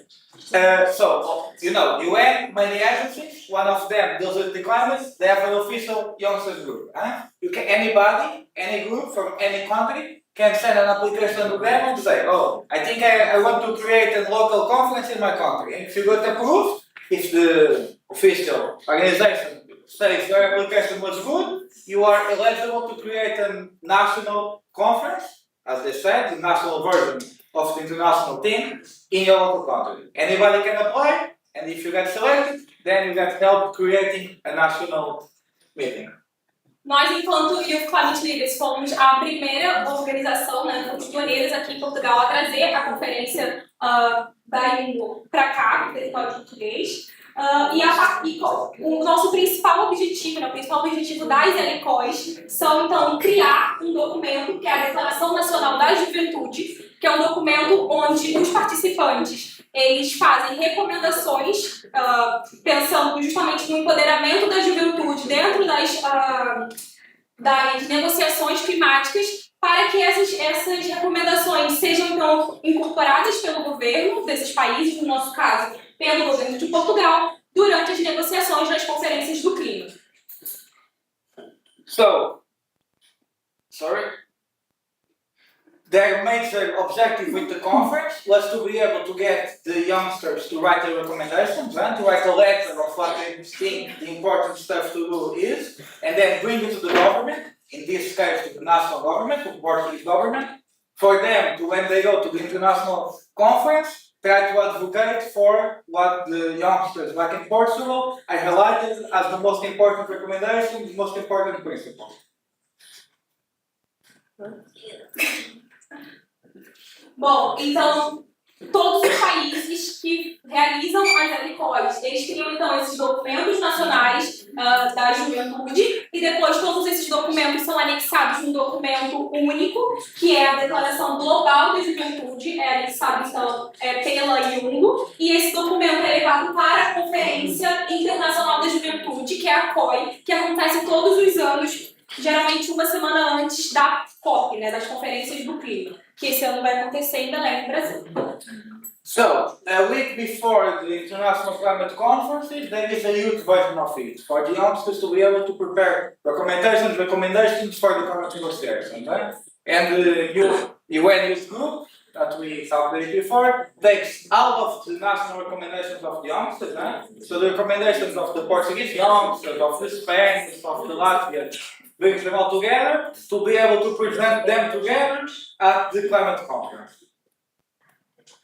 E o nosso grande objetivo enquanto ICL é também levar essa recomendação dos jovens que foi feita durante a LCO de Portugal desse ano para a COP30 no Brasil e levar esse documento em mãos para os governantes, do governo de Portugal, para que eles de fato leiam as recomendações da juventude língua portuguesa e possam integrar essas recomendações durante os processos de decisão e durante os processos de negociação na Copa. So, their biggest objective this year is to make sure that the recommendations directly reach the Portuguese government in the Brazil COP. This year COP is in Brazil, for them to make sure that they really take into consideration the priorities of the young people while negotiating for the next climate priorities and negotiating in COP what the priorities should be. E para gerar uma pergunta, vocês todos são de diferentes países? So, first of all, a question. All of you are from different countries. Where are you from? For us to have an idea. Where are you from? Spain. Who is from Spain? Raise the hand. So, espanhóis. Não gostamos deles, não? Ah, ok. Sorry, I need to translate. Next country, né? Latvia. Who's from Latvia? Latvia? Okay. Germany. Who's from Germany? Alemães?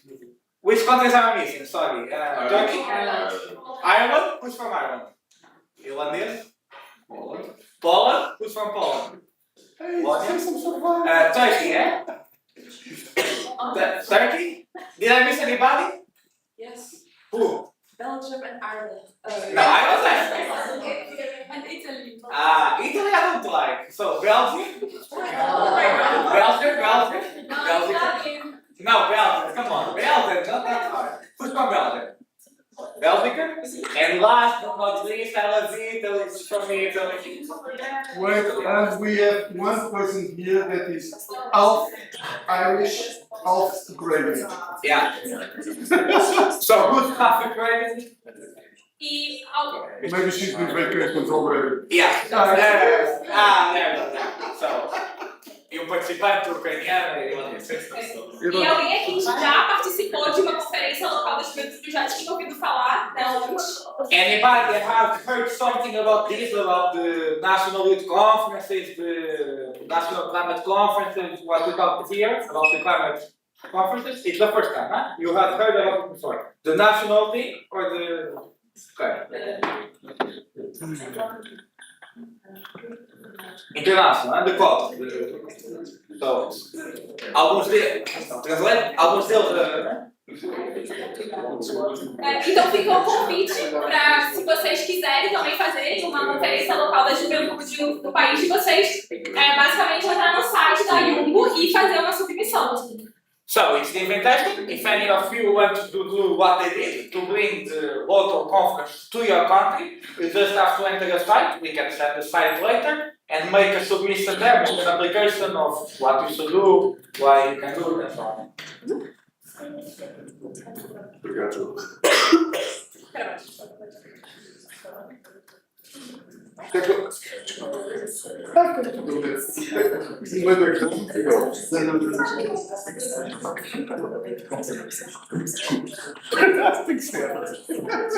Aqui então estão algumas fotos das edições passadas, como disse anteriormente. Nós já produzimos 4 edições da LPOI aqui em Portugal. A primeira delas foi em 2022, que aconteceu em 2 formatos, em híbrido e presencial. Tivemos mais de 25 participantes e o evento presencial para a construção da carta foi aqui na Casa do Impacto, em Lisboa. So, on 2022, the first time they did it, they make it online and presential, in person. The in-person part was here, in Casa do Impacto, where we are. And they did what we are explaining, writing down the recommendations for the national government negotiation. Em 2023, nós tivemos a segunda edição, que contou com mais de 35 participantes e fizemos um evento único aqui também em Lisboa, na Casa do Impacto. For 2023, we made a bigger event, 35 people, also here, in Casa do Impacto, in the same way of working. Em 2024, foi a terceira edição da Conferência Local da Juventude aqui em Portugal, que contou com mais de 65 participantes e novamente fizemos em 2 formatos, um online e um presencial, mas que ocorreram em 2 cidades diferentes, Lisboa e no Porto. E Lisboa foi. So, in the 2024, they also did an event here, in the Lisbon part, but not only. They further did an online event and an event in Porto, in northern Portugal, in the same way of working, the same priorities. Esse ano, nós tivemos, no mês passado, a 4ª edição da Youth4Peace Portugal, que teve como agenda principal a transição justa, a adaptação climática e ação para o empoderamento climático. So, just last month, they had this year edition in Portugal. They had as major points, the major point of the agenda was just transition, I think, yeah. Climate adaptation and action for climate empowerment. Atualmente, a nossa rede, né, o nosso WhatsApp, a nossa comunidade da Youth4Peace conta com mais de 90 membros ativos. Nós também fizemos esse ano 2 modelos, né, em 2 formatos, que foi uma formação online, com 4 webinários formativos com especialistas, principalmente jovens de diferentes backgrounds, que contou com 9 oradores e com 114 inscritos. So this year they made 2 different things. They had the WhatsApp community, more than 90 people in WhatsApp community, and they did online trainings. They had 4 different webinars, 9 experts for the webinars, and they had 114, numbers there, people applying for the online trainings, for the webinars on the topics that we shared. Esses webinários aconteceram em agosto e no dia 30 de agosto, então, nós tivemos o nosso dia presencial aqui nessa sala, com mais de 60 participantes. So, these webinars were over the month of August, and on the 30th of August, they had here, in this room we are in, their rehearsal event with more than 60 participants, the in-person meeting.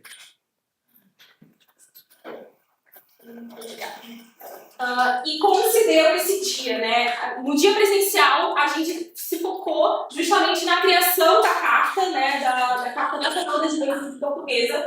Foi um momento onde a gente contou com diversas atividades, diversos workshops e também de simulações de conferências internacionais para estimular os participantes a se envolverem mais no tema também, porque eles já tinham uma formação prévia dos webinários, mas também a buscar fazer essas recomendações da juventude pautadas naquelas temáticas anteriores que eu disse, né, de transição justa, de adaptação climática e de ação para o empoderamento climático. Então, aqui nessa sala, nós nos reunimos com o apoio também de outras organizações aqui de Portugal para fazer, então, a escrita dessa carta colaborativa. So, and what happened on the 3rd of August exactly? They constructed the letter, the recommendations they wanted to send here. They did some simulations, not only for the youngsters to be more in the topic, but also to get more motivated, to keep going inputs and delivering in a way that makes sense and that connected to the topics that we shared. That the letter writing to the politicians and so on was in context of the topics being worked on. They couldn't have done it without support from other organizations that allowed them to effectivize all of this process. Aqui, então, eu trouxe a introdução da nossa carta, um documento com quase 16 páginas. Então, eu trouxe apenas a introdução da carta e se vocês tiverem à vontade também para estudar o QR Code, vai estar em português, mas pode traduzir. So, if anybody wants to read the 16 pages in Portuguese of the QR code over there, drop the part. You can open it and translate on the phone, it's very easy. If it's on the web, you just put to translate to your language. This is the beginning of the letter that they wrote down, 16 pages, as I said, first part, and yes, if anybody wants to take a second to download it, I can also read and send to the group, and you either get your Portuguese a lot better, or put it in somewhere to translate. So that's no computer. Yes? Já tenho o link. Força. Bom, a partir de então, né, depois da carta construída, quais são os próximos passos? Primeiro, agora a gente já compilou a carta, fizemos a revisão, compilamos todas as ideias que foram reunidas aqui nessa sala e com a carta pronta, nós então vamos levar a nossa carta. Ela já vai ser submetida para a Yugo, para a compilação ao documento de todas as outras cartas, né, para o documento da Carta Internacional da Juventude, que vai ser levada para a Conferência da Juventude, que vai acontecer no Brasil entre os dias 6 e 8 de novembro.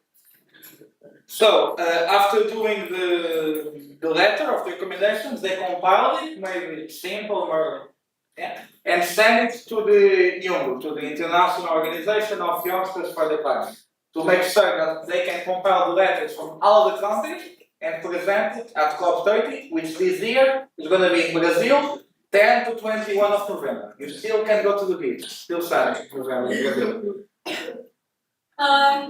Como eu disse anteriormente, o nosso segundo objetivo é que essa carta não fique apenas na COI, né, na Conferência da Juventude, mas que ela vá também para a COP30, que é a Conferência das Partes. E nossa principal missão esse ano é entregar pessoalmente, né, nas mãos dos governantes portugueses a nossa declaração da juventude portuguesa com as nossas recomendações naquelas 3 eixos temáticos. Yeah. They don't want this to get just one letter getting lost, so their main mission this year is to deliver by hand to the Portuguese ministers, to the Portuguese governmental responsibles, the letters that they have, so to make sure that they actually receive it.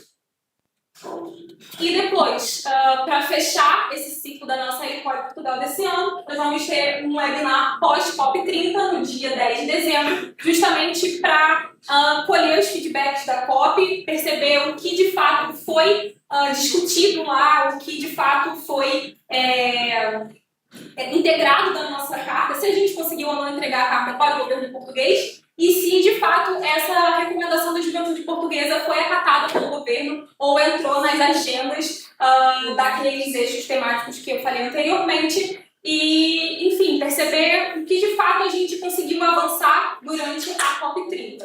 So, to really recap the work they did all over this year, on the 10th of December, after the COP, after the international meeting, they're going to have a webinar to discuss stuff like if they were able to deliver recommendations to the government, if it was included, if the discussions represented their point of view also, to recap how the whole process went. And now, the presentation. Technical difficulties. E agora, para terminar essa apresentação, eu deixo uma foto com todos os participantes da ECOI desse ano e também uma frase do secretário-geral das Nações Unidas, que é um português, o Antônio Guterres, onde ele diz que precisamos de oportunidades significativas para o engajamento dos jovens nos sistemas de governo, dos processos democráticos.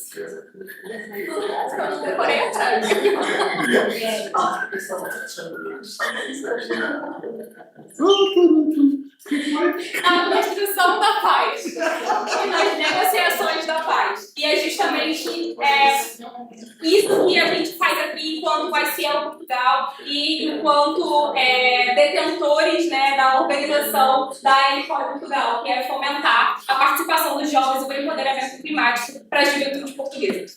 So, to finish and to recap what they did, this is the photo of the last group they had, of the last edition, and they wanted to share with us a message from the Secretariat General of the United Nations, which is a Portuguese guy, António Guterres, and he said that we need significant opportunities to engage the youngsters in the systems of governance, in the democratic process, in constructing and negotiating peace. So, António Guterres really pushed forward the message that youngsters need to be involved, so they get involved, and that's what they're trying to do at the local level.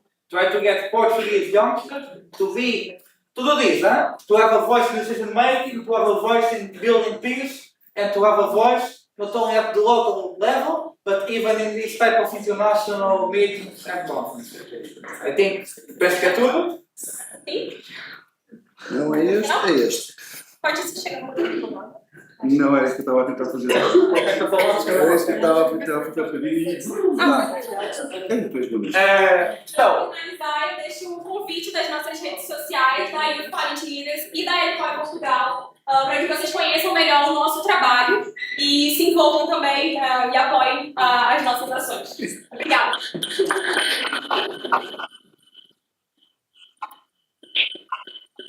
Follow them on social media, subscribe, which is Portuguese, but you can have more information about the work being done, about the organization in Portugal and the events they are doing, and maybe get inspired to bring something like this back to your home country. Now I don't know if anybody has questions, if something was not clear. I know this type of presentation is not the most engaging. Listening and translating is hard, and it's hard for me to properly tell you what she's telling me. I'm sure I missed lots of important stuff that she told. So really, if anybody has a question, thank you. If something wasn't clear, or if you want to ask something to be, I saw that, I think I can bring this to my country, really, express, take the chance. Because climate is such a global international theme, right? Is there any ideas or plans to expand this beyond personal? Ok, então está a dizer como a COP é uma coisa tão internacional, se há algum plano, any plans from their local organization, yes? Yes, from this. Because you have a network, right? And you try to interrupt the different jobs, but people were looking for jobs. Thank you. Como é que vocês estão a tratar de expandir Portugal? Sendo que estão numa estrutura tão internacional, como é que a Young Current Leaders está a tratar no mercado de trabalho, das pessoas que envolvem, abrir os horizontes para fora de Portugal? Na verdade, a Youth4Peace Leaders, ela começou no Brasil e era uma organização até bastante grande lá. E aqui em Portugal, a gente tem uma dimensão um pouco menor.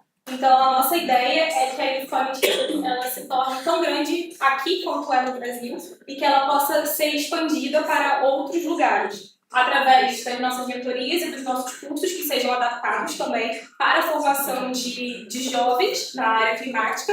E isso requer também a tradução, a adaptação da linguagem para diversos idiomas, mas que a gente também consiga levar outras vozes de diferentes lugares para esses espaços de tomada de decisão.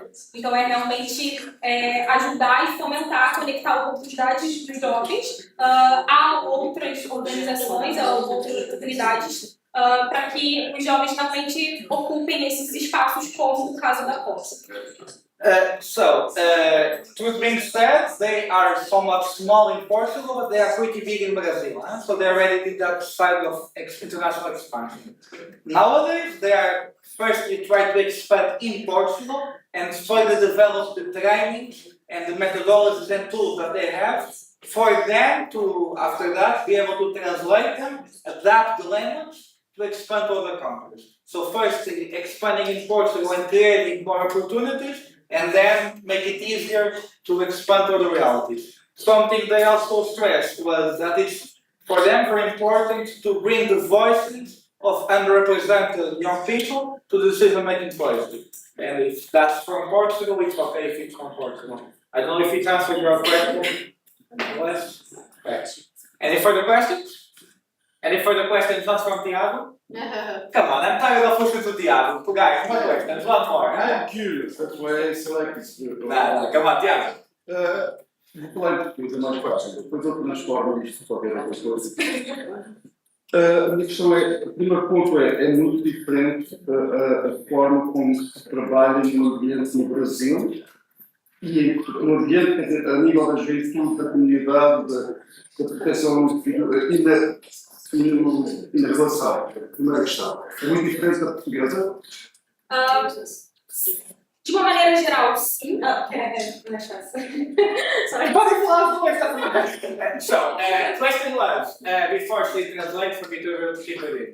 The question was, are there significant differences between the way of working, the way of community working, of youth working in Portugal and in Brazil? And for that, keep in mind, because we are talking about a country still being developed, not with the same level of institutional working as Portugal. Respondendo a sua pergunta, Gustavo. De certa forma, é um pouco diferente, sim, por conta do nível de maturidade de engajamento da juventude. Né? Lá? Aqui. Por exemplo, no Brasil, até por conta da YCL já ser mais a gente já desenvolve esse trabalho há muitos anos. Então, a a gente já tem uma rede maior, um empoderamento um pouco maior da juventude, que aqui ainda está começando, né? Nós fomos pioneiros em trazer a Conferência Local da Juventude para cá, para Portugal, então era uma conferência onde a juventude portuguesa ainda não tinha familiaridade, e isso já acontece no Brasil há mais tempo. Então, o que a gente conseguiu trazer para cá foi também essa maneira de ouvir e agregar a juventude nesses processos de tomada de decisão. O que a gente percebe muito aqui em Portugal é que os jovens, por mais que eles queiram se envolver nesses processos, eles muitas vezes não sabem como fazer isso, não sabem que tem esse poder de atuação. Então, a gente percebeu que existia essa lacuna, que a gente tinha um conhecimento da atuação para poder engajar os jovens aqui também. E a gente recebeu muitos feedbacks positivos em relação à metodologia aplicada, à linguagem também. Isso é uma outra questão que os jovens portugueses percebem aqui, é o tipo de linguagem. Geralmente nós temos pessoas mais velhas falando sobre a temática, ou com uma linguagem muito acadêmica, que muitas vezes não é acessível, porque nem todo mundo está no mesmo nível.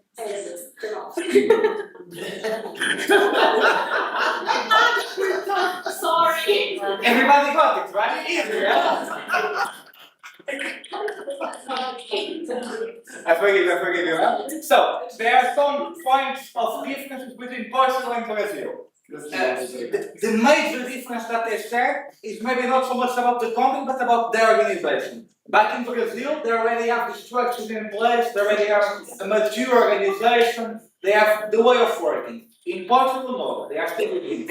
Apart from that, and in a way, they bring the things from Brazil to Portugal. They bring their way of working, their knowledge, their methodology from Brazil to the way of working in Portugal. Apart from that, in Portugal, they notice the young people don't know how to get involved. Maybe they also want to get involved, take a part of the processes, but they don't know how to do it. In Brazil, they have more knowledge of how to get involved, how to have an impact, than in Portugal. Last but not least, in Portugal, the language being used about the climate, about discussing climate science, climate empowerment, it's more old language, language from old people, way more academical, unlike Brazil, and that's a problem for them, because not everybody is very into it, not everybody has a lot of knowledge about these topics. So it would be important to have a simple language and not make these topics so academic. Clear? E um feedback importante que nós recebemos é justamente isso, de que a gente conseguiu usar uma linguagem que fosse atraente para os jovens, e principalmente os nossos palestrantes eram jovens, então são jovens falando para outros jovens. Então é mais fácil da própria juventude se enxergar naqueles espaços de tomada de decisão, e também utilizando linguagens, né, do nosso dia a dia. Isso faz com que os processos sejam um pouco mais atraentes para a juventude ficar mais engajada na temática. So, the feedback is that the language being used is very important, and not only that, but talking to youngsters, it's a plus, and makes the youngsters more eager, more looking forward to get involved in the decision-making processes. E por outro lado, só para completar, isso a nível da sociedade civil, né? O Brasil tem um pouco mais de envolvimento. Mas aqui também, por conta da União Europeia, os jovens portugueses têm muito mais acesso aos espaços democráticos, né, de tomada de decisão. Então, isso é algo que a gente também, enquanto ICL, enquanto a parte brasileira da organização, tem muito ao que aprender com os jovens portugueses. So, in Brazil, the civil society, the young people are more involved, they do more stuff, they are more active. But in Portugal, it's actually easier for them. Due to the European Union, we have a lot of channels to reach decision makers that they don't have in Brazil, but even then, the Brazilian youngsters are more involved currently. Eu tenho mais duas, mas são chaves. Então não. Força. Não, são chaves. Aceitas que eu faça? Se não quiseres, diz, não responde isso. E tens a resposta dada. So, tough questions. First one. Ativismo a pintar ministros. juventude, diálogo, simplicidade. Não pode ser só assim. E não acredito que isso leva a lado nenhum. Portanto, um ponto que se põe é qual é que é para isto também sendo brasileiro, este tipo de realidade e de ativismo vai levar a algum sítio, ou de facto a maneira de nós atuarmos tem que ser um bocadinho diferente. Porque há questões que a gente, eu também sou mais novo, não tanto como tu, há aspectos que eu não sei do que é que se está a passar, ou não sei ter um enquadramento completo. E, portanto, a construção da melhoria do ambiente não pode ser apenas o que os jovens querem. A construção da melhoria do ambiente precisa de ser feita com todos os envolvidos numa sociedade, numa comunidade. Sejam as indústrias, sejam os agricultores, sejam os mais velhos, os mais novos. E, portanto, é assim que se consegue fazer isso. E não passa apenas por isto passa apenas, passa também por não usar tanto aí, não usar tanta internet, usar mais ou menos chave e ainda estar a contar às outras. Este é o So the question is, the climate activism got very nailed by throwing painting at ministers, at pictures, and blowing at the paintings in yeah. Louvre. Everybody saw at the Louvre, for example, tomato cans. Tiago's question is, what is the role of that type of aggressive, let's call it activism in climate sustainability, and how can the youngsters join together that type of activism with the need to involve everybody, to involve the industry, the companies, to make the whole system more green, because not everything can be as the youth wants it to be. That's the question. Há alguns pontos são muito importantes na sua pergunta e vou por partes. Primeiro, existem vários tipos de ativismo e vários tipos de advocacy.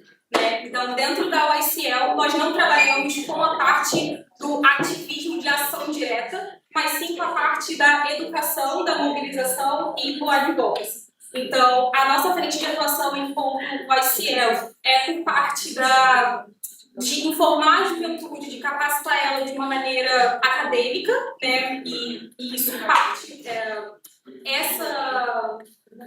Essa construção, né, dessa formação, ela não vem só de pessoas formadas na academia, mas muito também com o que você falou, de pessoas de diversas áreas de atuação, com governantes, com agricultores. Então, a nossa forma de trabalhar na USL é principalmente na parte da educação. Então, nós temos o nosso curso, que é um curso muito interdisciplinar, que abrange diversas áreas, desde a agricultura até das negociações climáticas, e a gente tem como missão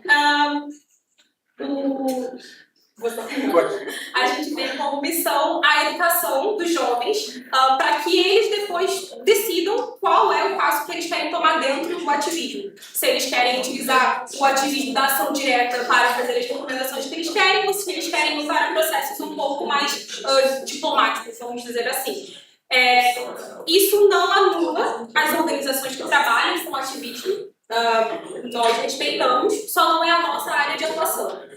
A gente entende que a crise climática ela é uma crise que foi originada por diferentes processos, por diferentes atividades, e por conta disso, se ela foi originada por diferentes processos, ela também precisa ser solucionada por diferentes processos. Ou seja, a gente precisa de diversas frentes e áreas interdisciplinares que trabalhem em conjunto para solucionar os diferentes desafios que a crise climática impõe. Então, os ativistas trabalham de uma maneira, os diplomatas trabalham de outra maneira, os cientistas vão trabalhar de outra maneira, e a nossa missão enquanto YCL é apenas juntar todo mundo no mesmo espaço, que é basicamente o nosso curso, os nossos workshops, e dizer, existem essas frentes de atuação, e vocês escolhem a que melhor fiquem confortáveis com você. Mas a nossa capacitação mesmo é na parte educacional, e não na parte do ativismo. Easy. It's getting easier and easier for me. After listening to this about changing the way of working, I think I'm going to become a translator. I'm not inspired. The answer to the question is, there you go. The type of activism that we talked about, it's not their thing. Their thing is education. Above all, re-educating people, working on people that already study and giving them a new point of view. They work with everybody, with governments, with companies, with farmers, working with everybody. Their major mission is educate, give the tools to the youngsters, and then the youngsters can choose. Then the youngsters can choose. Do they want to do activism? Do they want to advocate? To be diplomatic? Give the youngsters the tools to choose. And to end this, because by first time, I'm going to end in a very beautiful message that the climate crisis that we live in, it was created by several different philosophers. By that specific reason, we also need different processes and different ways to solve the crisis we are in. Now, let's say a big clap of applause for Javier.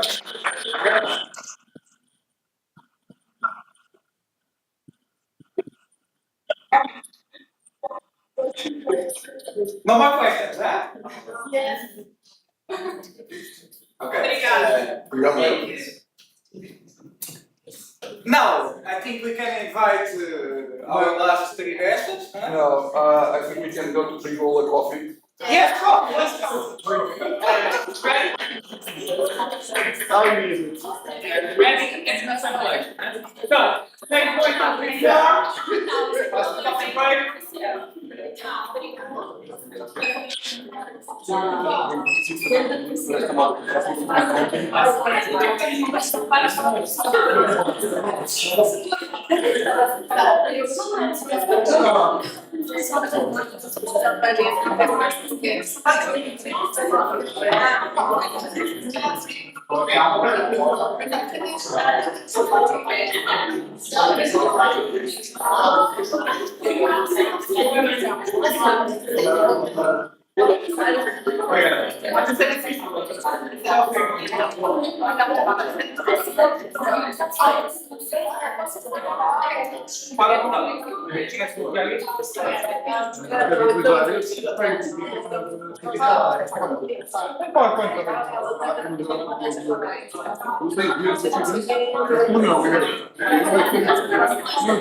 Foi complicado.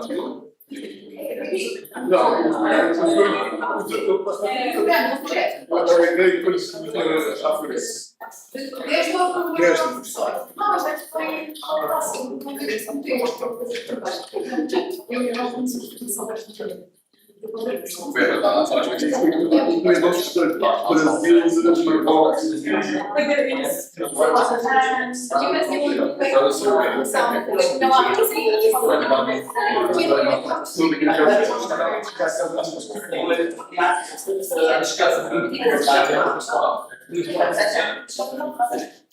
Well, I speak a little bit of Portuguese and I try to listen. And but it's like I do try to catch some words and stuff, but not for example,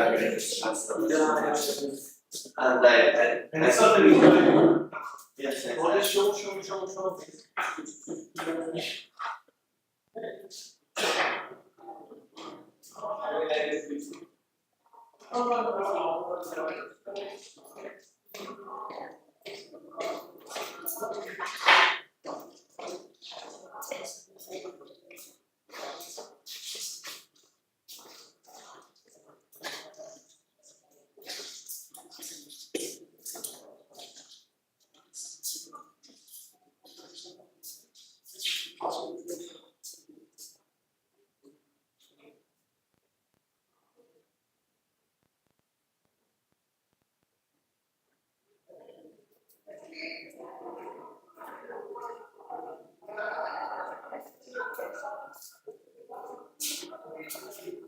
Show.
É isso, por isso.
Se diz, vocês pediram alguma ajuda? Sim. Eu explico.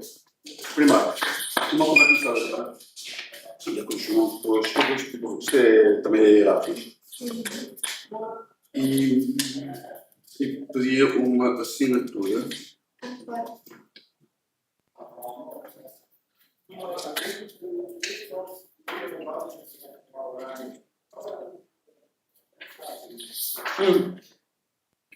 Um bocadinho estava a receber para Bangladesh, Brasil, Guiné-Bissau, Turquia. Ninguém viu mais que o país que me disseram. Mas falam em inglês? Sim.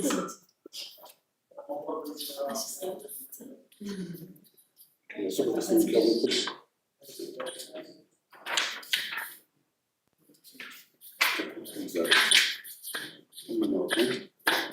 E depois, isto é para utilizar para vocês autorizam, e se autorizarem para termos consentimento com as leis de proteção, que é uma primeira coisa que autorizarem a ter fotografia, e depois outros se nos autorizam também a poder utilizar na divulgação do projeto e dessas coisas. Ok? Se não quiserem, não se Não quero que ninguém se interessar a nada, porque se não me tiverem, o vosso caso até desconheço, eu tenho que contar com vocês. Peço depois que quiserem mais para me enviar um bocadinho mais para fazer uma coisa que vocês possam aparecer nas imagens. E eu fazer um blur da face, ou com a Isa fazer o que aparecer, um blur assim de micrófono.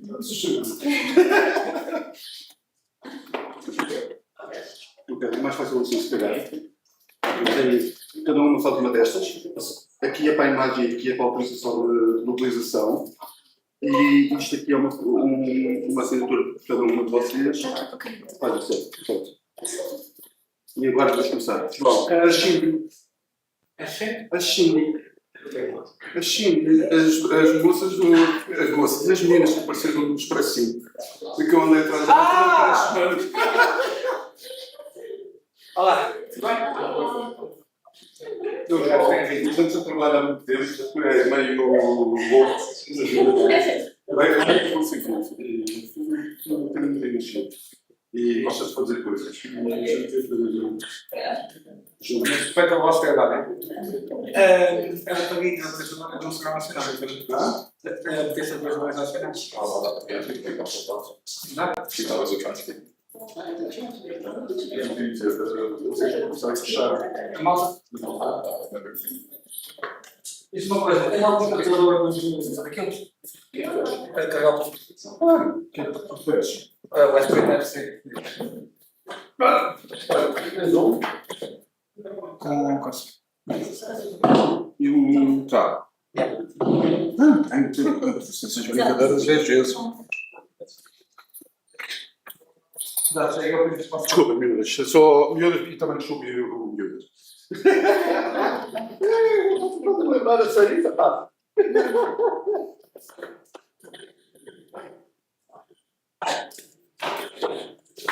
Então, vocês basicamente agora pararam um bocadinho com o projeto. Tá, a gente vai. O que é que vos falta? Aqui, Tiago. Hã? Está aqui tudo? Ou seja, precisamos da identificação química, que eu passo agora. E pronto, vamos fazer uma data de testes e certificados e ter licenças para poder fazer os testes. E depois disso, seria eventualmente partir para a comercialização do produto, que é o básico também. Não temos a certeza se Eu estou ouvindo, estou preocupada. Não, eu já estou quase como os senhores, já estou depois, quase multitasking. Eu normalmente sou um homem típico, uma de cada vez e às vezes mal feito. Aqui, João! João! Mas isso é. Vai-se ver o SP. Deixa que eu fiz pensar aqui no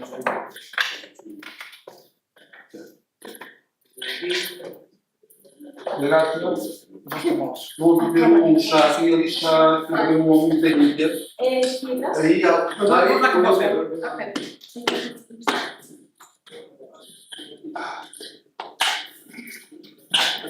Tá, isto.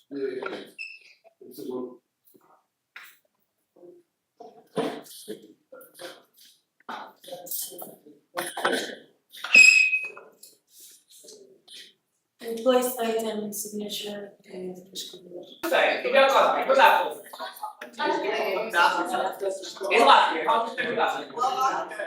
Ok, inferno, how do you say cuidado? É tipo, I speak Spain, I don't know Spanish.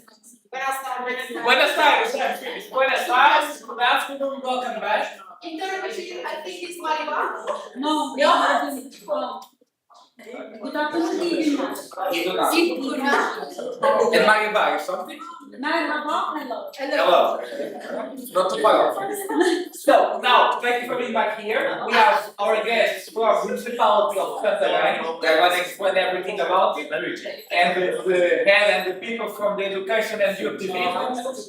But I will go on to interesting topics. Yeah? So, enjoy. Hello, everybody. Thank you. Thank you, João. João is going to be my partner here in this presentation. I am Tanya. I'm the head of education, sport and youth from the Municipality of Santarém. So, it's an honor for me for being here. Thank you, Tiago, for inviting me. Thank you for sharing. Yes, and thank you all for listening. And I hope that it's going to be good. So, the Municipality of Santarém is a city. It is a city, a huge city, not like Lisbon, of course, but we are in the right margin of the river Tejo in Portuguese or Tagus in English. We are located in Ribatejo. It's a local region with a very beautiful Rural area. rural area. Thank you. So, I think there's a problem here. Sorry. Okay.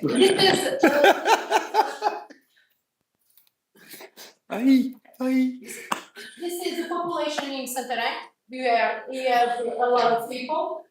This is a sort of data. This is analytics sources. That is very, very interesting. The female and the males they are expressing in our region. So the population in Santarém, then I'm gonna call. I'm gonna speak in the population of. But I think it's very important to speak a little bit of our city and our city hall. We have a lot of departments. We have a council. We have a president, of course, our mayor, and we have a lot of departments or divisions. I am the responsible of education and sports. My colleague Susanna is responsible for economical and European funds. European funds. Thank you. Thank you.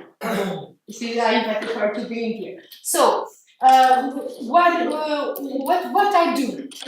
I'm responsible for all the schools in education in our municipality because we are a municipalization in education. I don't know if in your countries you have this. Some countries, it's the municipality is responsible for the administration of schools, the transport, and the youth programs, and several things. So, in the field of youth works, the competence of the department includes leisure times activities for children and youth, consulting and support pupils on sub-problems, cooperation with youth organizations and involvement of young people in decision-making process at the city council, and international cooperation in the field of youth work. So, this is the students for the level of education. So, we have 64 kindergartens and primary schools, 7 middle and secondary schools in Santarém, and 2 universities, 1 private, 1 public. So, we have a lot of resident people of students in Santarém.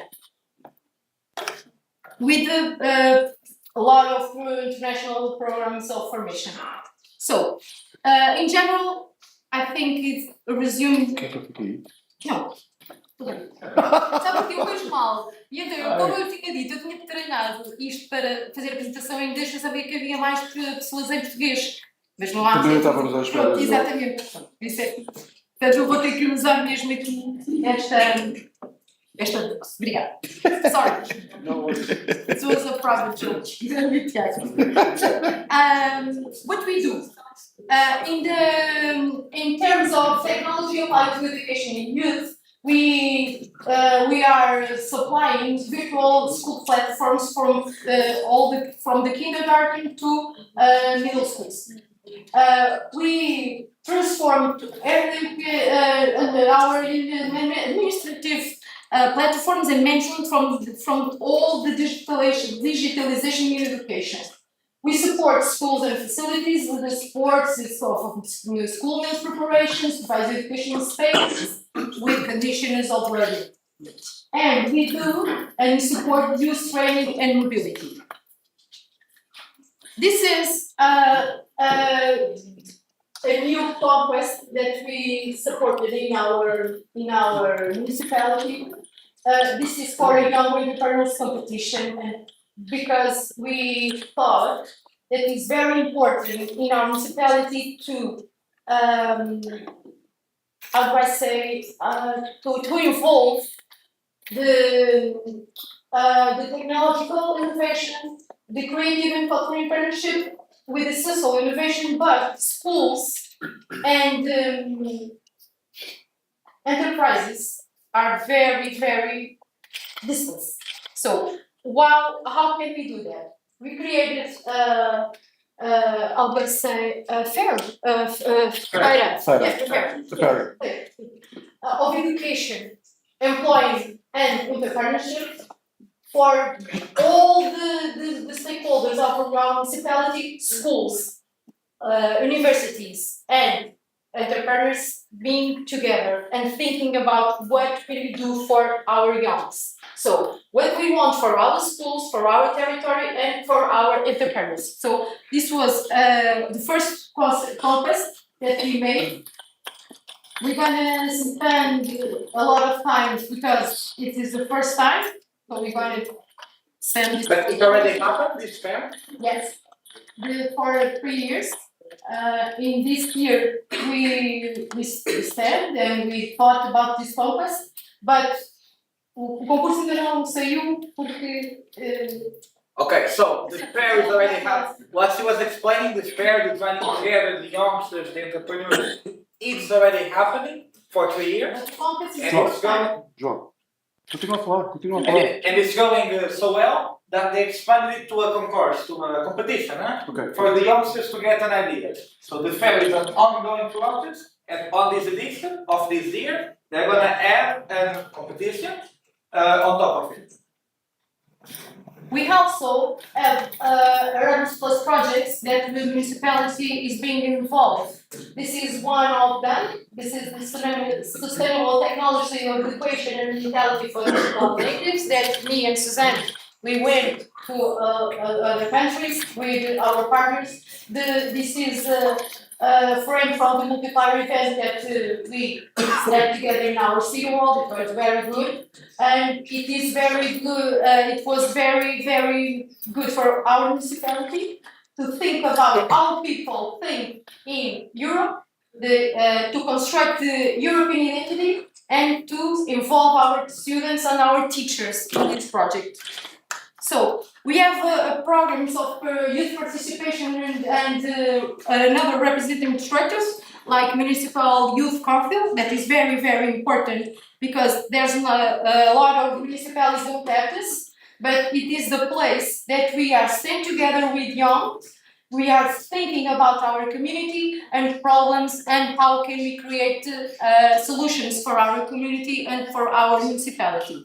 So this is the consultant and participation of a body that aims to involve young people in definition of local policies. That's it. This has a representative concept, policies integrations, and power agencies with him. Do you have something like that in your countries, municipal councils, or do you know what it is? Who knows what it is, municipal youth council? You participate in these programs? Yeah. So in Portugal they are quite unique. That's why I asked. Why? Municipal youth councils, and I've been to one in Santa Catarina. It's a very funny story. Yeah? Quando foi o treino do CMJ lá. Bom. Municipal youth councils in Portugal. Está cheio de para. Tem que falar connosco. Eu já conheci, não disse nada. I have a bad memory. So explain to them what are they? That's right, I go to the bit. Municipal youth councils in Portugal are quite unique. And in my opinion, that's not a positive thing. Thanks. Why? It's a surprise. In Portugal, it's not every youngster that can go there by right. To be able to go to a youth council in Portugal, you need to either represent an NGO, a political party, or a union of students.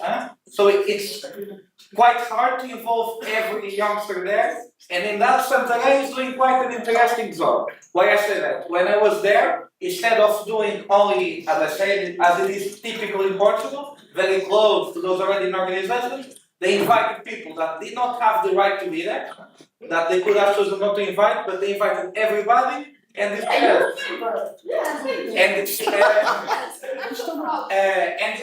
while they discuss not only the local things, as we usually do, when we talk about local policies, at least in Portugal, it's very much often only about the street, the neighborhood, and so on. In Santarém and in some others, I saw a lot of not only that, what we talked before with our colleagues from Brazil, of even at the local level, thinking about the border piece, about the European values, about the projects we can take part of. So, yeah, that was a very impressive thing. Yeah, thank you, thank you. When it was the time of the European elections, we also made a municipality plan of youth. We are in the same job thinking about how we the importance of that. Oh. Isto é uma peça. Isto é uma peça. É uma peça. Isto é uma peça.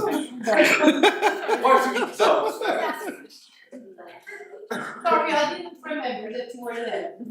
So, another youth and activities and events that we made in our municipality. So, we promote a wide range of activities and events aimed at with youth, with emphasis at academic and youth week, the student camps and escolas ocorrentes or escola citizenship. I don't know if you know that. It is a program that was thinking about with a lot of people around the world. That was promoted by the Pope Francis.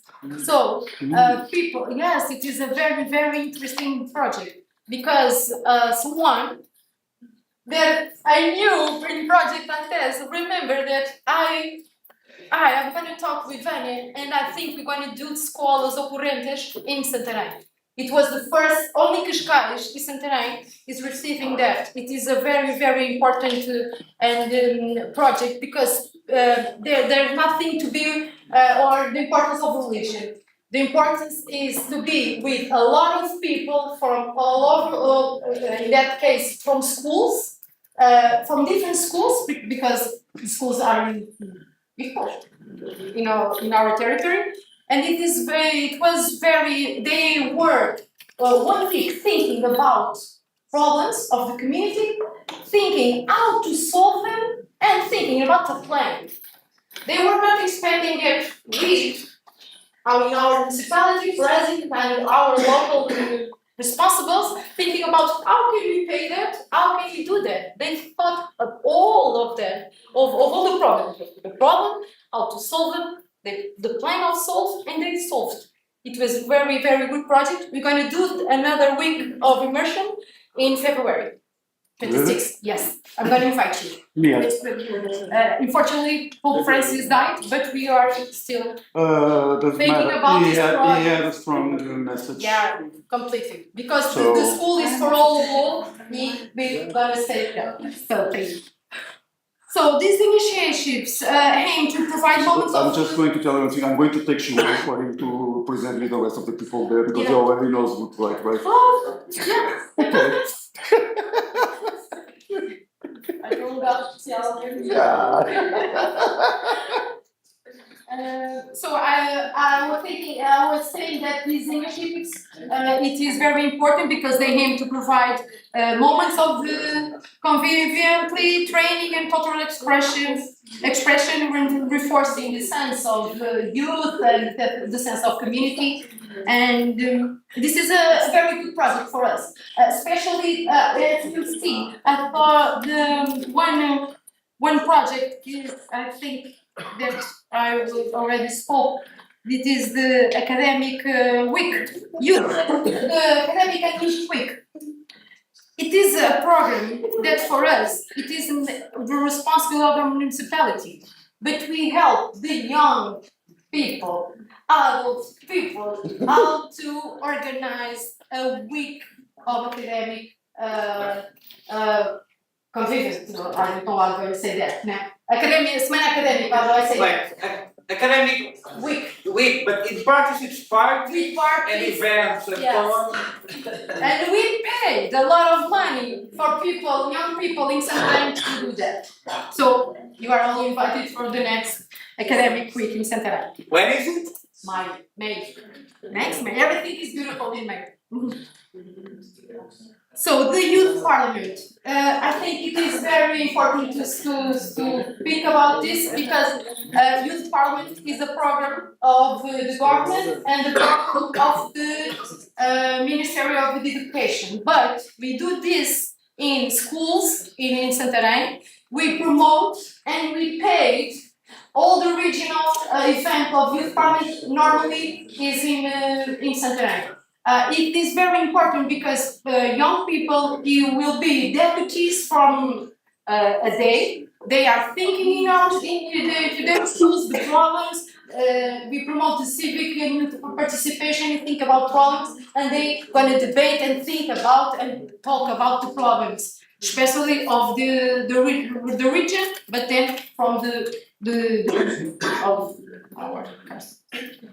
So this is I said the municipal support. We do a lot of digital support and pay a lot, but I think it's very important for schools and for people participate in these topics. We are talking about putting 12 years old in the national parliament, Yeah. just to have an idea. When the deputies sit, They already visit the parliament. Yes, they have a visit there. So this is some analytics data, the investments in education in technology, because this presentation is thinking about project after the pandemic.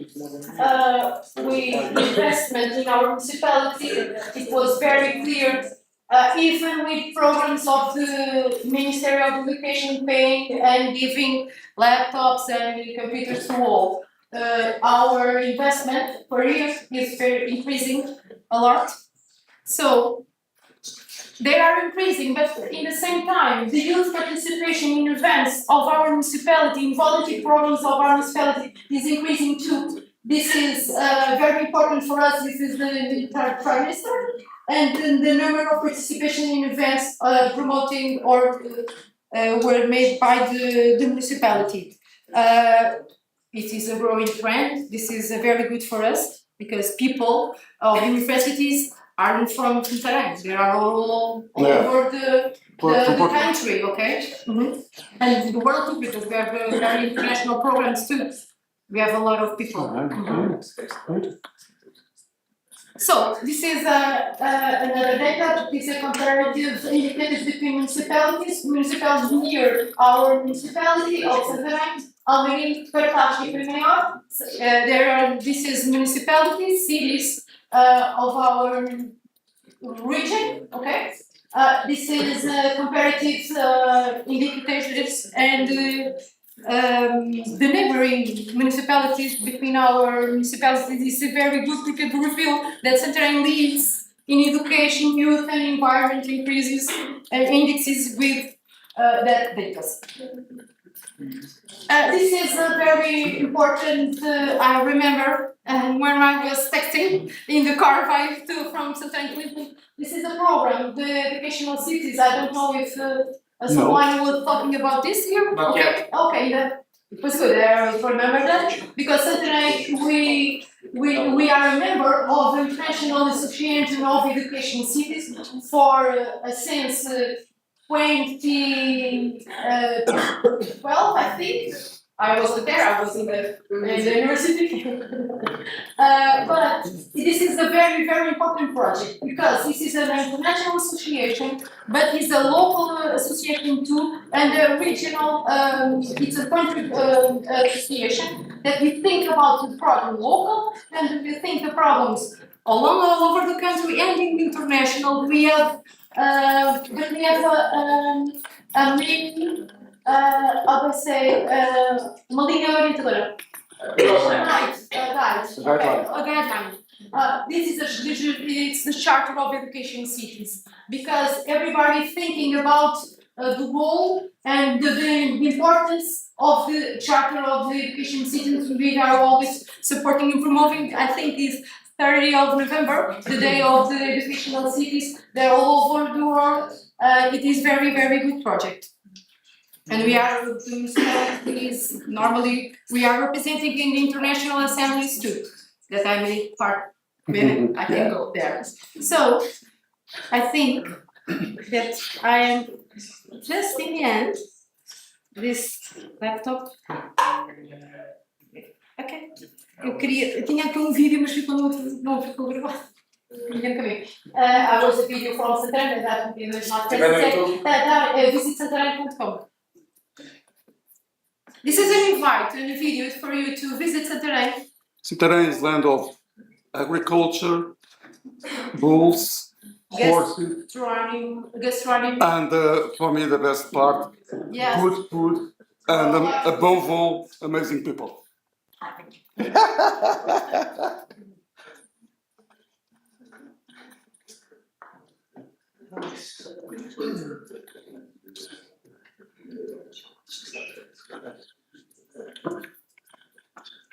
So we have 8 years for heritage, huh?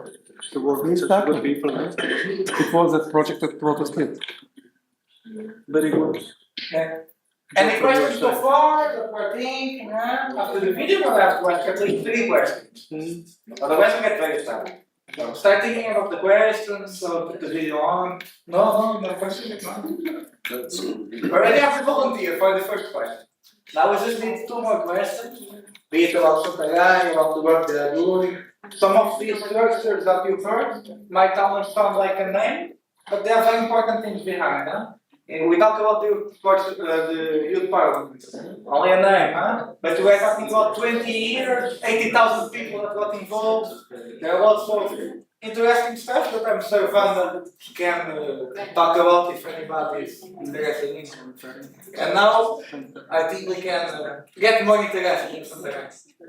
This is a platform that you can visit the digital. If you can send us these links after all, we will put in the report and to send to all participants some more data. Yeah. Send a link to the map. Yeah. Oh, the food!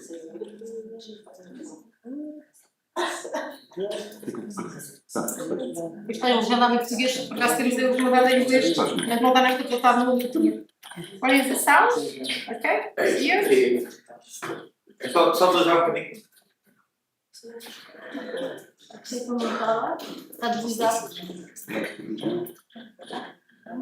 Technical difficulties, sorry.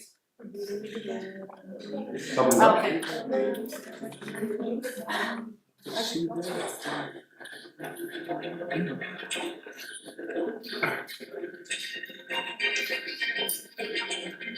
It's a beautiful city.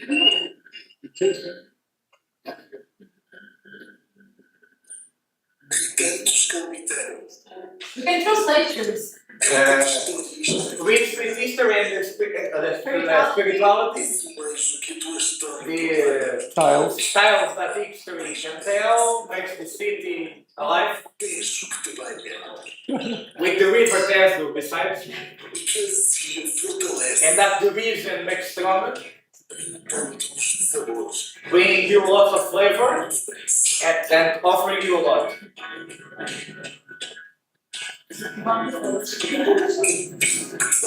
People from the rural area that give you power. Movement and the union. With the hands you can feel and taste the flavor of the best region as well. Resilience and breath.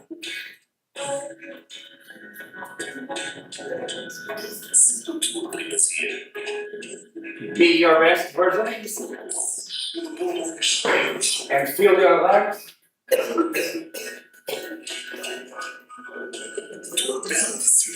With your beautiful symphony. It's this everyone, right?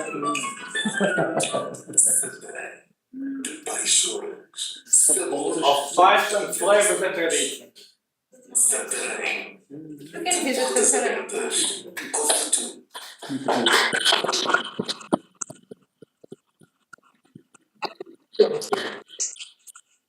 But was it the first, Tiago? Yeah. Why did the event here instead of Santander? Yeah. After looking at it, I think we should have moved the event. I will get to there faster than to here. You're gonna be there. Yeah. No, I already warned them about that. If it goes on, they are going to have to buy 2 tickets in the plane per person to when they move out from Portugal again, because it's time for that. Okay. Hey, If you want, you can live in Santarém. We have free dances for you. Great. Let's go there. May I do just a brief link about why I had the luck that got to Tanzania in a huge, beautiful day, and she said, "Yeah, I'm going to appear there," because I put her a challenge. I explained that we are going to have a full day and almost 2 days speaking about open source, about this and that for the community. We can do free hands, free products. We need to put some effort. But community is not only what we want. Community, it's much more than that. Community needs to be kept clean, needs the old people to be taken care, needs to support some people with more difficulties, get ways of increase the students and their attention. Community is us all, what we did and our parents and before them during centuries until we are now. Always evolving, always developing. And the big questions that I continue to have is, how I don't believe that it can be done nothing between young kids isolated, schools isolated, industry, agriculture, tourism, and a municipality. The ones elected to, we want you to be leading the municipality for the next 4 years still? Yeah. Good. I hope so. Yeah. And this is very difficult. So what it made me above all to try to have the possibility to have her here present is for her to be able to not explain us, because this I don't think is a question of explaining, is give her the perspective of someone who has the responsibility, like she was in 1.5 weeks, no, 2 weeks ago. Yes, 1 week. She was one of the main elements, actors in putting the classes in the municipality working. Yeah. This, especially in Portugal, I hope that in your countries it's a bit easier. It's very complex, with a lot of problems and problems at level of the connections and regulations coming from government, realities of the terrain. And I don't know about this. And I know if I want to do something, I have to go to them, or we have all to get in the middle. So I want your own.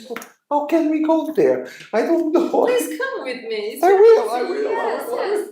I think you are saying something that is a reflection, not a question. Yes, because you have to see, you have to feel. It is very, very difficult to involve people. Because all the cities have their identity, and Santarém, they are people from different neighborhoods, and the local center of the city, they are very, how do I say, elitista. Very snob. A little, not snob, but essence, okay? I think the most important thing and difficult is to construct for these young people to get another vision of their reality, of themselves, and what you want for our cities. I am from Santarém. I'm born in Santarém. I live in Lisbon, and I go all the day, and I come to Santarém to Lisbon. Santarém to Lisbon. How long does it take? What? The trip, how long does it take? 1 hour. Okay. It's okay. In traffic. Yeah, it In can be more, Lisbon, right? 2 hours. Okay.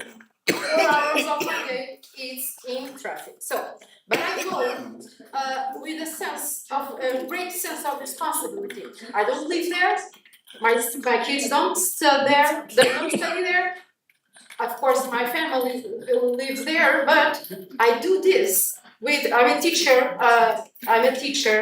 My profession is a teacher, so it's a very honor for me being responsible for the education of my municipality, being a teacher, because I think someone who is head of education must be teacher. In this area, must be teacher. being in education is very complex. It's a very complex way. The teachers, the people that work in schools, and not only the executive of the municipalities or our mayors, the vice mayors, they are from that area. So it's very difficult for us to explain things and how can we arrange something. Oh my God, can you explain the plan of transport? No, it's não é geografia. Eu sou agrónomo. It's very complex. So, Não, mas tive muitos anos ligado a cartografia, planeamento, planeamento e implementação de sistemas, PGR e municípios. A little thing, the plan of transport of municipality is a cartographic map. Very, very complex because we have to ensure that everybody goes to school. And our region is very, very, very huge. So I think it is more than it is very, very hard to involve people. But we can do this. We can do by thinking my shoes. And if I was young, I would like to be here. I would like to sit and talk with the president and talk with her that she was responsible of youth. That's why we do that. It's hard, yes, because some, oh my God, they want to talk, but then we can do that. I think this is the most difficult and important thing to do, to involve people among us, and involve people from all the areas. Exactly. All the areas. We work together. I didn't talk about the project because Susanne was responsible for that. It is a project, it is Smart Cities. I think everybody, you know that? Because we are developing a project with social neighbors and Susanne, you are the best thing because smart cities is to think the city and the neighborhood with all the people, young, elderly people, all the people that live and to construct the perspective of neighborhood. That is the most difficult thing I think we have to do this in our neighborhood, in our city. But with digitalization, this is the smart cities is to, but the technology to our. E permite outras coisas. Exatamente. To our people, to our. E qual é que é o ponto? Tiago in English. Yes, in English, please. E qual é que é o ponto? Sorry. And what is the link point between the meeting point of the kids, the decision makers, the persons that we need this, and the engagement of the people? What will be to you the good points? Okay. What can we do as members of a civil society to get to a municipality, to engage and try things in our small neighborhood, but not disconnected? Everything is, I think, is very, very, very is stakeholders. Everybody be part of. If we are thinking in schools, everybody must think school. Teacher, the students, the fathers, the families, all the community have to think about it and participate. It is in the rules, but we have to bring them more for us. And the other things too. It's just to think about who are our target. No, I think if my target is the schools, okay, I'm gonna think who are involving in the school. But everybody must think about it and participate. If I'm thinking in youth, okay, it's another target because of the ages, but everybody must participate. It's very easy for me to think about a program and think, okay, I'm going to create this. Who wants to participate? No. I must think. I must to hear what you want to do and why. Because they think things that aren't real sometimes. But it is very important because in our schools, with things that I'm gonna that usually I go to, especially universities. I think young people doesn't have enough political literacy. Okay, this is very important because people think that political. Oh, I hate politics, but they don't know anything about policies and about politics. This is very important to think, to sit, but it's a problem to solve for another base.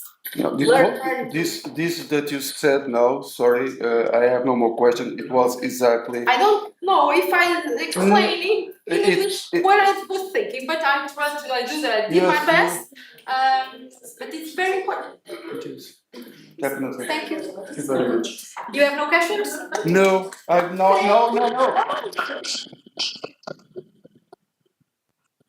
My problem now is not questions. Questions I have all, but my problem now is that what you said is going to make me think. Yeah, thank you. No, yeah, exactly. No, it's that. It's not, I mean, there's nothing. There's nothing with nothing. Thank you. Thank you very much. No questions. Quite rest. Any further questions? Mas fala muito sobre o last guest. Thank you. Thank you. Yeah.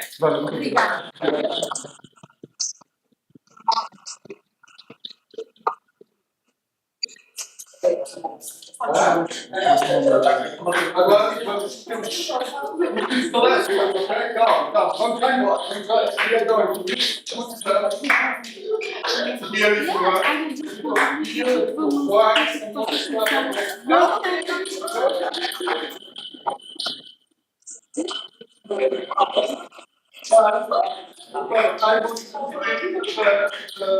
I'm not going to speak more. I jump off my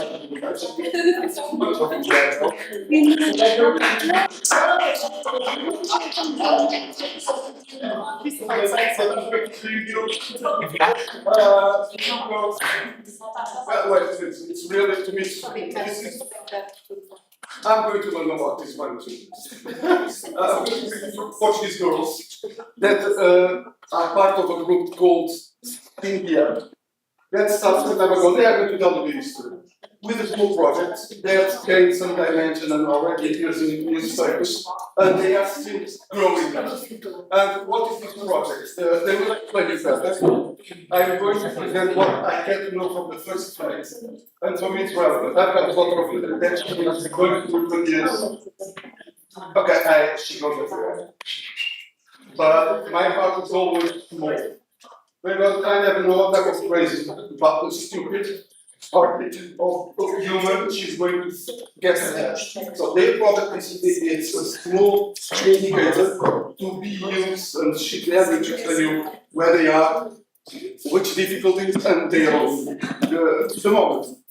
To be able to be sure that what she's drinking in a disco or in another situation is not touching. To be able to avoid an awful thing that is abuse, dependence, insecurity, and to be able to enjoy the company of persons without being scared. To me, this is important. They are in a stage, so I'm going to give you them the stage.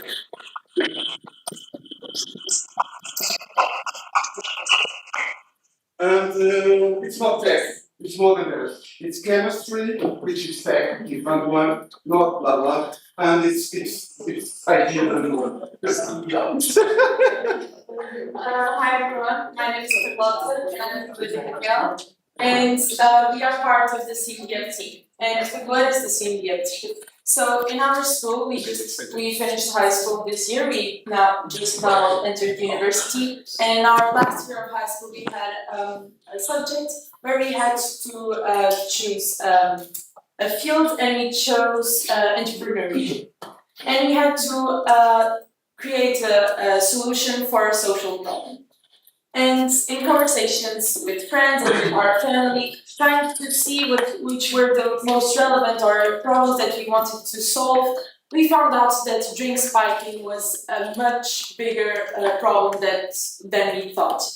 Yeah, we had friends that had already been a victim, and even those who hadn't been knew someone who were in that position sometimes. And the truth is that the consequences of drink spiking are actually something that we should be worried about. Even if it doesn't touch us directly, it can have massive impacts, for example, abuses or even violence. Sexual assault and other even robberies. If you are unconscious, it's way easier to rob you. Whichever problem that comes with it, it's I don't know if in your countries you have that problem too. Yeah, because I know that some countries have this problem even like worse than ours. So we thought this was actually something we should try to do something about, and that's why we created Civic.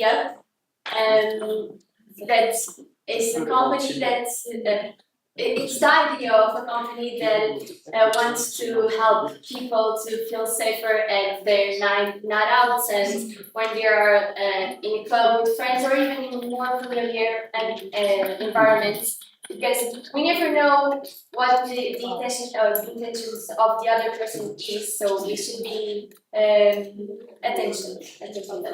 Yeah. Yes, and that's why we created Cindy, which is the object in the middle, which is a case that is supposed to have 6 test strips.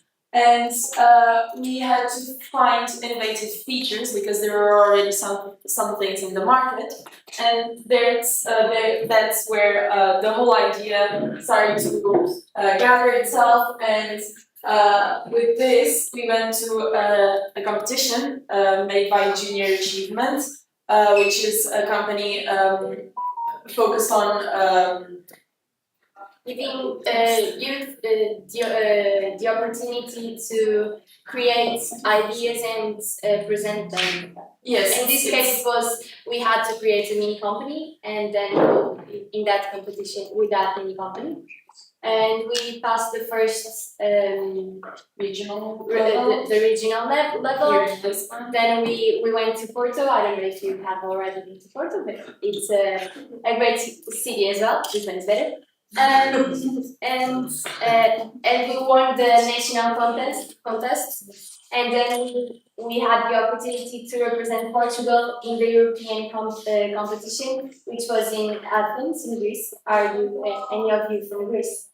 No. Okay. No Greece. So this time. Yeah. So an idea that we had in our school.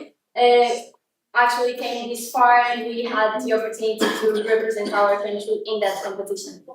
Yes, it was a really cool experience for us because we also had contact with other people doing mini companies, and they had also so many like impactful solutions for problems, and it was something that inspired us, and it was really good for our personal growth.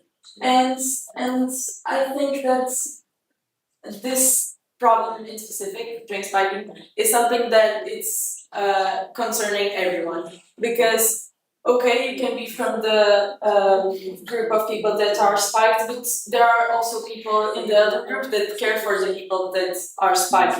So, especially for parents that have kids that go out at night or go to big events where they don't usually take care of their drink or they are just distracted for a few seconds, it's already spiked. They like to be also concerned about their safety, and this product is also for them, for the people that are concerned with their loved ones. And at this time, we are still developing our product, so we don't have it yet. We are planning to do it, but however, in the whole competition, we had to create a business plan and pretending that we knew which step we would wanted to take, and I think that gave us actually a lot of knowledge in this entrepreneurship field. And yes, I think it is always a great experience to participate in these programs, in these initiatives, and have the opportunity to give your ideas a voice and share them with the world. And I think that's exactly what we have done. Yeah, please. And just a final touch is we created the company also, so it's not only the product, because the company is supposed to protect people in their night outs. And our goal was also to touch more people all around the world with this concern. So to bring the attention of everyone to this problem. So people are more conscious in their going out. I don't know if any of your countries have, or maybe you don't know about it, like the junior achievement program as well. Yeah. So I think we love to be in Athens and participating in that competition. Also because we had the opportunity to see other countries and other people doing presenting their projects. For example, we went there and then we realized that the other projects and the other teams were actually many steps ahead of us. Like they already had sales, they were in a completely different level. And it actually inspired us to continue this project and to actually do something from the idea that we had in school. So one of you said that you had this Junior Achievement Initiative. Were you in the team that participated? Our schools offer us like the same thing, and many people like can choose to do it. So, okay. It's good for because it's informs also the young people about problems in society and makes them do something about it. So it's also giving a voice to the youngsters and giving them something where they can work on, where they can improve their city, their country, the world. So it's really good, and we really enjoyed it, and we are glad that we could share it with you today. Yeah, we are actually 5. Yes. As Carlotta said, we have actually just entered in university, so our colleagues couldn't make it today because they are having classes. So now we are actually in a standby phase where we have to understand what we do and to do from this point forward.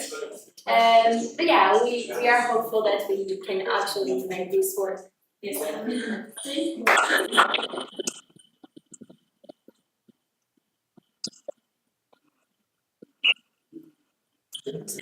Sorry, you are.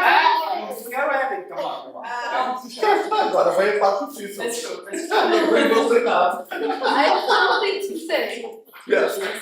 If you don't mind, your projects are very, very famous in Portugal. You know, we are seeing the faces between the project because everybody knows in Portugal nowadays this project, because everybody thinks, wow, someone thought about a problem that is a problem for young people, but people like me, or people of my age. So it is wow, what a great idea. So congratulations. Bravo. Yes, it's an honor for me. Wow, I'm saying the faces of this problem. Yes, yeah. You know, when you told me that, okay, you know, what? I can't. Okay? They are here. You can see the truth, you came here because of her. Everybody.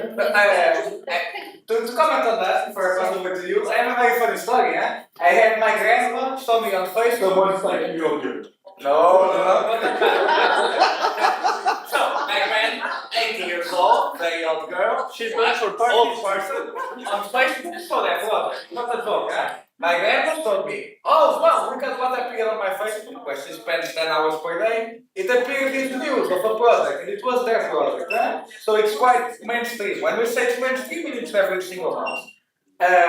So after that funny story, something that I want to, before I pass on the question, I'll give you 1 more minute to think of the question.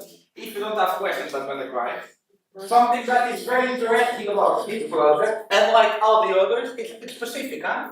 Of all the other projects we did before, from the municipality to the our colleagues from Brazil in the morning, none of them were quite specific. It was addressing democracy, addressing, let's say, the ones from my college. Democracy, participatory budget, civic knowledge, that was a bit all over the place. Not necessarily bad. This we have an example of the totally opposite. It's choosing a very, very specific problem, really fighting, that most of us, I never thought was a problem before getting into this type of activity.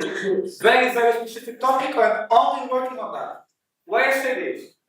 Can work both ways. You can do amazing projects because you have a big variety, you address a lot of stuff, like municipalities. Municipalities have to do everything, no way around it. That can work. You can do amazing stuff like that. The other can also work. Being a group of youngsters in high school with no prior knowledge of any of these, as they said, and not trying to speak badly of them, the other way around, can also develop amazing projects. Take this as an input. Huh? After this compliment, I think, because I love your project, honestly. Questions? Yeah. Yeah, questions. Good. Yeah. Hi, for instance, you're playing, I just want to know if you share with us further how it works exactly. Like, is it you put it around your house? Okay. Or do you do this? Sorry, we Sorry, can't. don't worry. You're right. So actually, the test strip is well, now the English terms are going to be hard, but we are going to try. The test strip is supposed to be by biodegradable paper, and it will have chemicals, a specific molecule that, when in contact with specific drugs, for now we have GHB, it becomes fluorescent. It becomes a fluorescent color, and that's actually a feature that doesn't exist in the market. And everything that exists is everything with a lot of pastel colors, and it's really hard to see at night. So we wanted something that was easier to see with like dark lights or changes of lights in the disco or something like that. So we wanted to be really clear and like it's fluorescent, you don't drink it. And that's it. And the test strips are actually in this case. And you take one out, you dip it, and in a few seconds you should see the results. For the question? I have a question. Maybe we can go back. This is why it was existing in 2010 or maybe 2003. That was the streets. Okay, there was. Sorry, people. I am not able to listen to her, and it's not because of her speaking very not loud. So a bit more silent, thank you. This project was like, there's already the strips, and it actually was used in my university. And the first question was what type of drugs you can, like, what kind of drugs, because not everything you can basically find out. And you say it's fluorescent, thank you. That's kind of people can see the drugs Exist. in alcohol in a club where you cannot see this in previous trips we had. But also, what's your next step? Okay, you're not drinking it, but what else you can, like, what do you do with this? With what you do when you know the drugs in this? You just take over some responsibility on yourself. Like when you find out it's spiked. Yes. Sorry. On drug that is spiked. Yes. So, my first question was what type of drugs, because that's okay. interesting, and second one, what you do, like you're not drinking and. Okay, so thank you for your question. Do you want to answer? I don't know. Okay. So actually, we are in a development process, and we have a lot of testing to do yet. But we have goals of drugs we would want to be tested. But the only one that we know can be possible is the GHB. But also we wanted MDMA, ecstasy, and ketamine. Yeah. But for now, we only work on the GHB part because we have to go step by step and test by step. The second question. Okay, you find out it's spiked. Of course, you don't drink it, and majority of the cases, it already comes spiked from the bar. it's really, really common that it comes spiked from the bar. At least here in Portugal. Yes, and also in other countries. For example, in Belgium, 3 bar owners sexually assaulted 41 women in 1 year. So it is really, really common. And in that case, you will try to report as soon as you can to the authorities that this happened. And of course, Does the people know where to report? uh, I know, like, this is my problem with, like, let's say, here not with the drugs, but something is stolen here, and I'm going to the police in Portugal. I don't know the Portuguese and everything, like, just imagine the situation. The problem always with all the projects that you know information, but you don't know what to do with this information, where to go report, what to do. This is like all the problem of all these projects. Like they give us a lot of tools, but I have no idea how I can use it, how I can participate. okay, This is my like. I understand. Sorry, It's really you have a really proactive way of thinking, and I like it. And it's true, like we didn't focus much on that, but it's true that it's a problem. You have to know what to do next. Like, but I guess with the tools you have, you will try to be as effective as you can and find the solutions as well as you can. But I cannot answer you specifically step by step what you should do. But I'm just asking, like, because if we have first step, please don't like stop in just because we have a tool. A lot of people have a phone, a lot of people have an eye. We can not use it, like we have like maybe 1% we use it. So that's why I'm asking, do you have the solution, like do you have the end of the project, or you have just like a draft basically what I'm saying? I think it is difficult to destroy the problem itself. And our product is aimed to like minimize the not solve completely. No, because in the beginning you were saying solve the problem. yes, sorry, it is my fault. Find a solution or something that minimizes the problem or helps people to mitigate it. Okay. Yeah, good. Thank you. Amazing. Next, we can go in the back. Yeah. I just wanted to add to that. I think they are more doing like an adaptation to the problem and like creating a safe environment in the circumstances. Education is really tackling the problem by the roots, and that's something really difficult to do. But that being said, really great job. I really liked it, the project, of course. And I just wanted to say that in Belgium, a few students also had something similar, but with straws. And they also won an award like you guys. And they got funds from the university to work further upon it. So I don't know if you guys just started university, maybe you can, if you want to produce this more further, you can maybe talk to the university and see what you guys can do. Because I know in Belgium, it's beginning to, the research spread to the university and it's getting put into the market, I think. So okay. Congratulations. Thank you so much. Thank you so much. Actually, we are in contact with some universities, but not on that level exactly, not for funding. It's more like with we can contact people that are studying there on like a master's level and know more about the chemicals part. Because any of us are like in any university that is directly. What about in the business focus university? No. I'm in business and in management, but we don't have anyone who is in this chemical part. Chemistry. Yeah. Pharmacy? Nobody on pharmacy? No, but we are in contact with some boys of the Faculdade de Ciências, Science University. Yeah. So. Yes. And also, we don't know yet if we want to like contact more universities or test firms, because also some test firms contact us if we wanted help. So we are still choosing which steps to follow. To do a partnership with a university or to do a partnership with a lab. Yes. Thank you. How do you avoid the chemicals getting into the drink? That's one of very our common question. biggest obstacles. How do you avoid the drugs getting in the drink?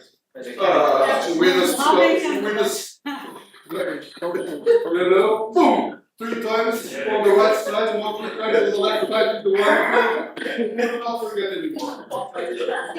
Maybe you have a different point of view. Well, it's actually a question that a lot of people ask us in the competition, and that's a really important concern. And we are still trying to figure out which is the best way for it not to happen. But our biology teacher gave us some input on that, and she confirmed with the knowledge she has that it can be possible that the chemicals don't pass to the drink. But as I said, we are still in the development phase and we don't even have a functional like prototype. So we are still seeing our options and how that would work with what we want. Yeah, but that's a valid concern and is actually our major obstacle in this chemistry part right now. It's what? Our major obstacle. Which it is? How do we prevent for chemics not to contaminate the drink? The chemics being used to identify expired? Yeah. Sorry, this is, you will not be able. Never in the human history it was possible to stop anyone once to do something. O produto está a ser identificadores, não é para todos os podem compreender. Sendo que ela usa para tentar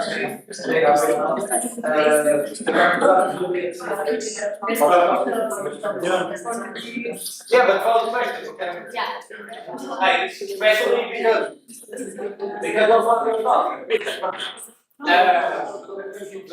You are doing it in a disco environment, right? Or doing it at home alone. If it was at home alone, probably very easy, but adapt to the environment you are in, it's a tough start.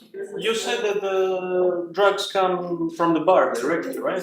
A lot of times, but not only. So maybe, I don't know, some detection of the fingerprints, you detect the drugs, you just bring it to CAP to the police. Yes. Maybe, so the bartender who serves you is responsible for... But there is another thing. We have been speaking about a lot of stuff today. There is a platform that can be used. And if there is a positive or interest in a website or review,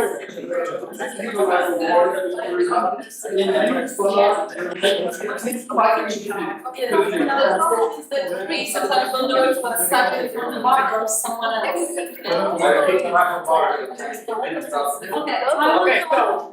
so people, the most famous thing I know everybody started. Let's continue. Okay. I want to ask something different than this. How do you have any strategy to protect yourself? Because now you are a new actor in this drug traffic. Even while we were managing a home care project with Tiago again, some brokerage companies kind of treating us because we cut their business in the middle of century, kind of.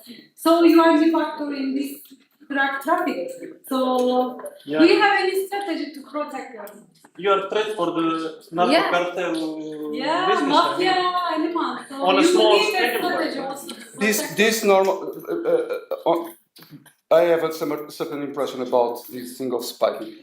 One thing is the drug dealers. The other thing, it's another type of.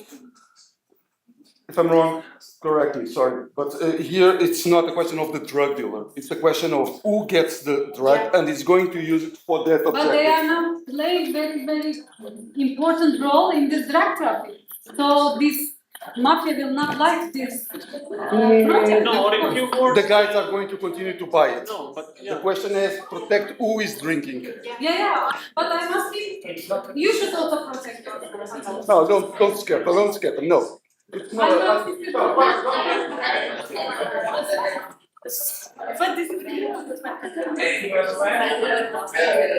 think maybe the short. You might be the problem to the bar owner who is earning a lot of money and now we're paying the cost. Our sales has decreased. Yes. So they'll say we are not that big of a target yet because we don't have the product yet. But Not yet, not yet. But Yeah. I actually agree that we should motivate ourselves from that side. But sorry, but maybe we are thinking Yes.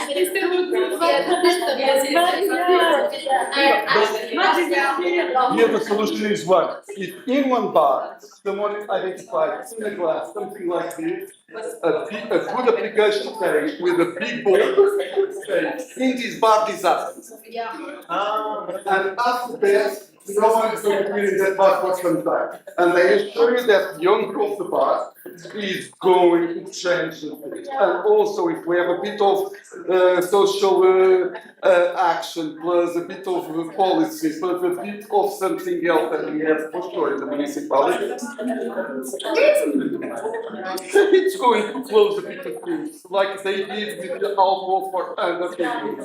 Right. So Sorry, to respond to your question, I think that's it. As we are not that big of a time, we haven't taken like any step in that.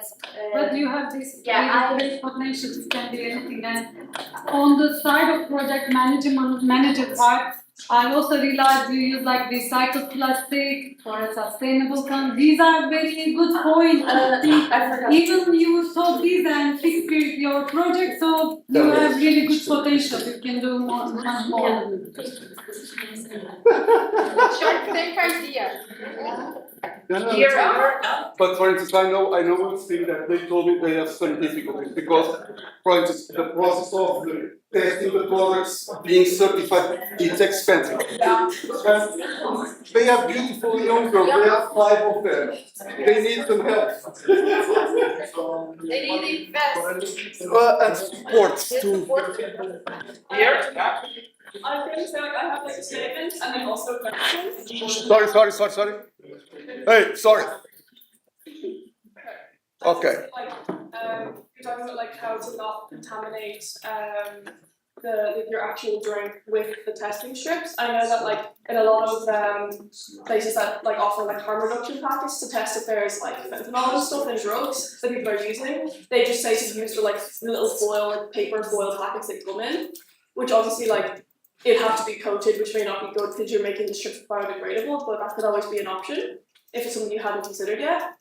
Because I think your idea is really cool, especially the whole thing about being fluorescent, because like it's so hard, like even like taking COVID tests back in lockdown, it was really hard sometimes to read, and false positives or false negatives could always be an issue. And then my question was just like, what is your guys' like, if and when this goes ahead and it becomes a physical product, are you guys looking to like stock this like in universities or like in shopping centers, like kind of what, or like would you do it like in like vending machines that are in bars or stuff like that? What's kind of the goal of it? Okay, cool. So actually, we wanted to start with a website. And when we had already some sales, we would like to have reach these party events and promote our product and possibly have a stand or a vending machine with the product. And after that, we would like to have, for example, to have small stores that's all starting here in Portugal and then maybe going outside. And one more thing, internet commerce. Yes, that was the first one. Yes, please. Sorry, I don't. This is. Maybe together with the product, just quick You don't have your hand up. No. We have to go. Are you one? Sorry. I should have put you in the beginning.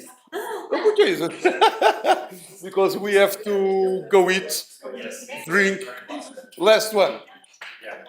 I want to ask you a question. I won't just like summarize it a little bit and say like my opinion about it. I mean, like you answered the questions that people asked you very confidently, and I'm sure that you did a great job because here now, like in your early 20s, you do the job of the product managers, and you are here instead of the whole team. And all those questions that were asked, I'm sure that it was really difficult to answer them. Yes. You answered them. And that's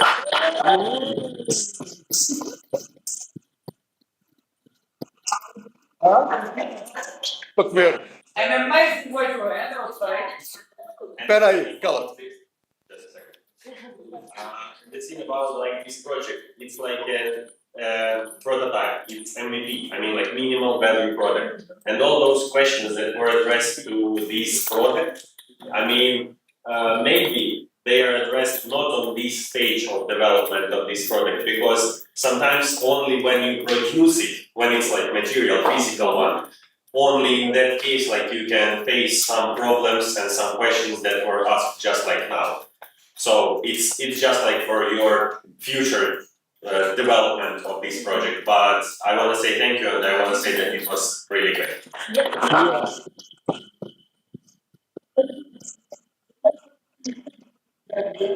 In the meanwhile, they can say with the beat, yes? We can put them. One of them, so yes, for a beat, We can feel free put to ask them any in questions you have, and thank you for writing.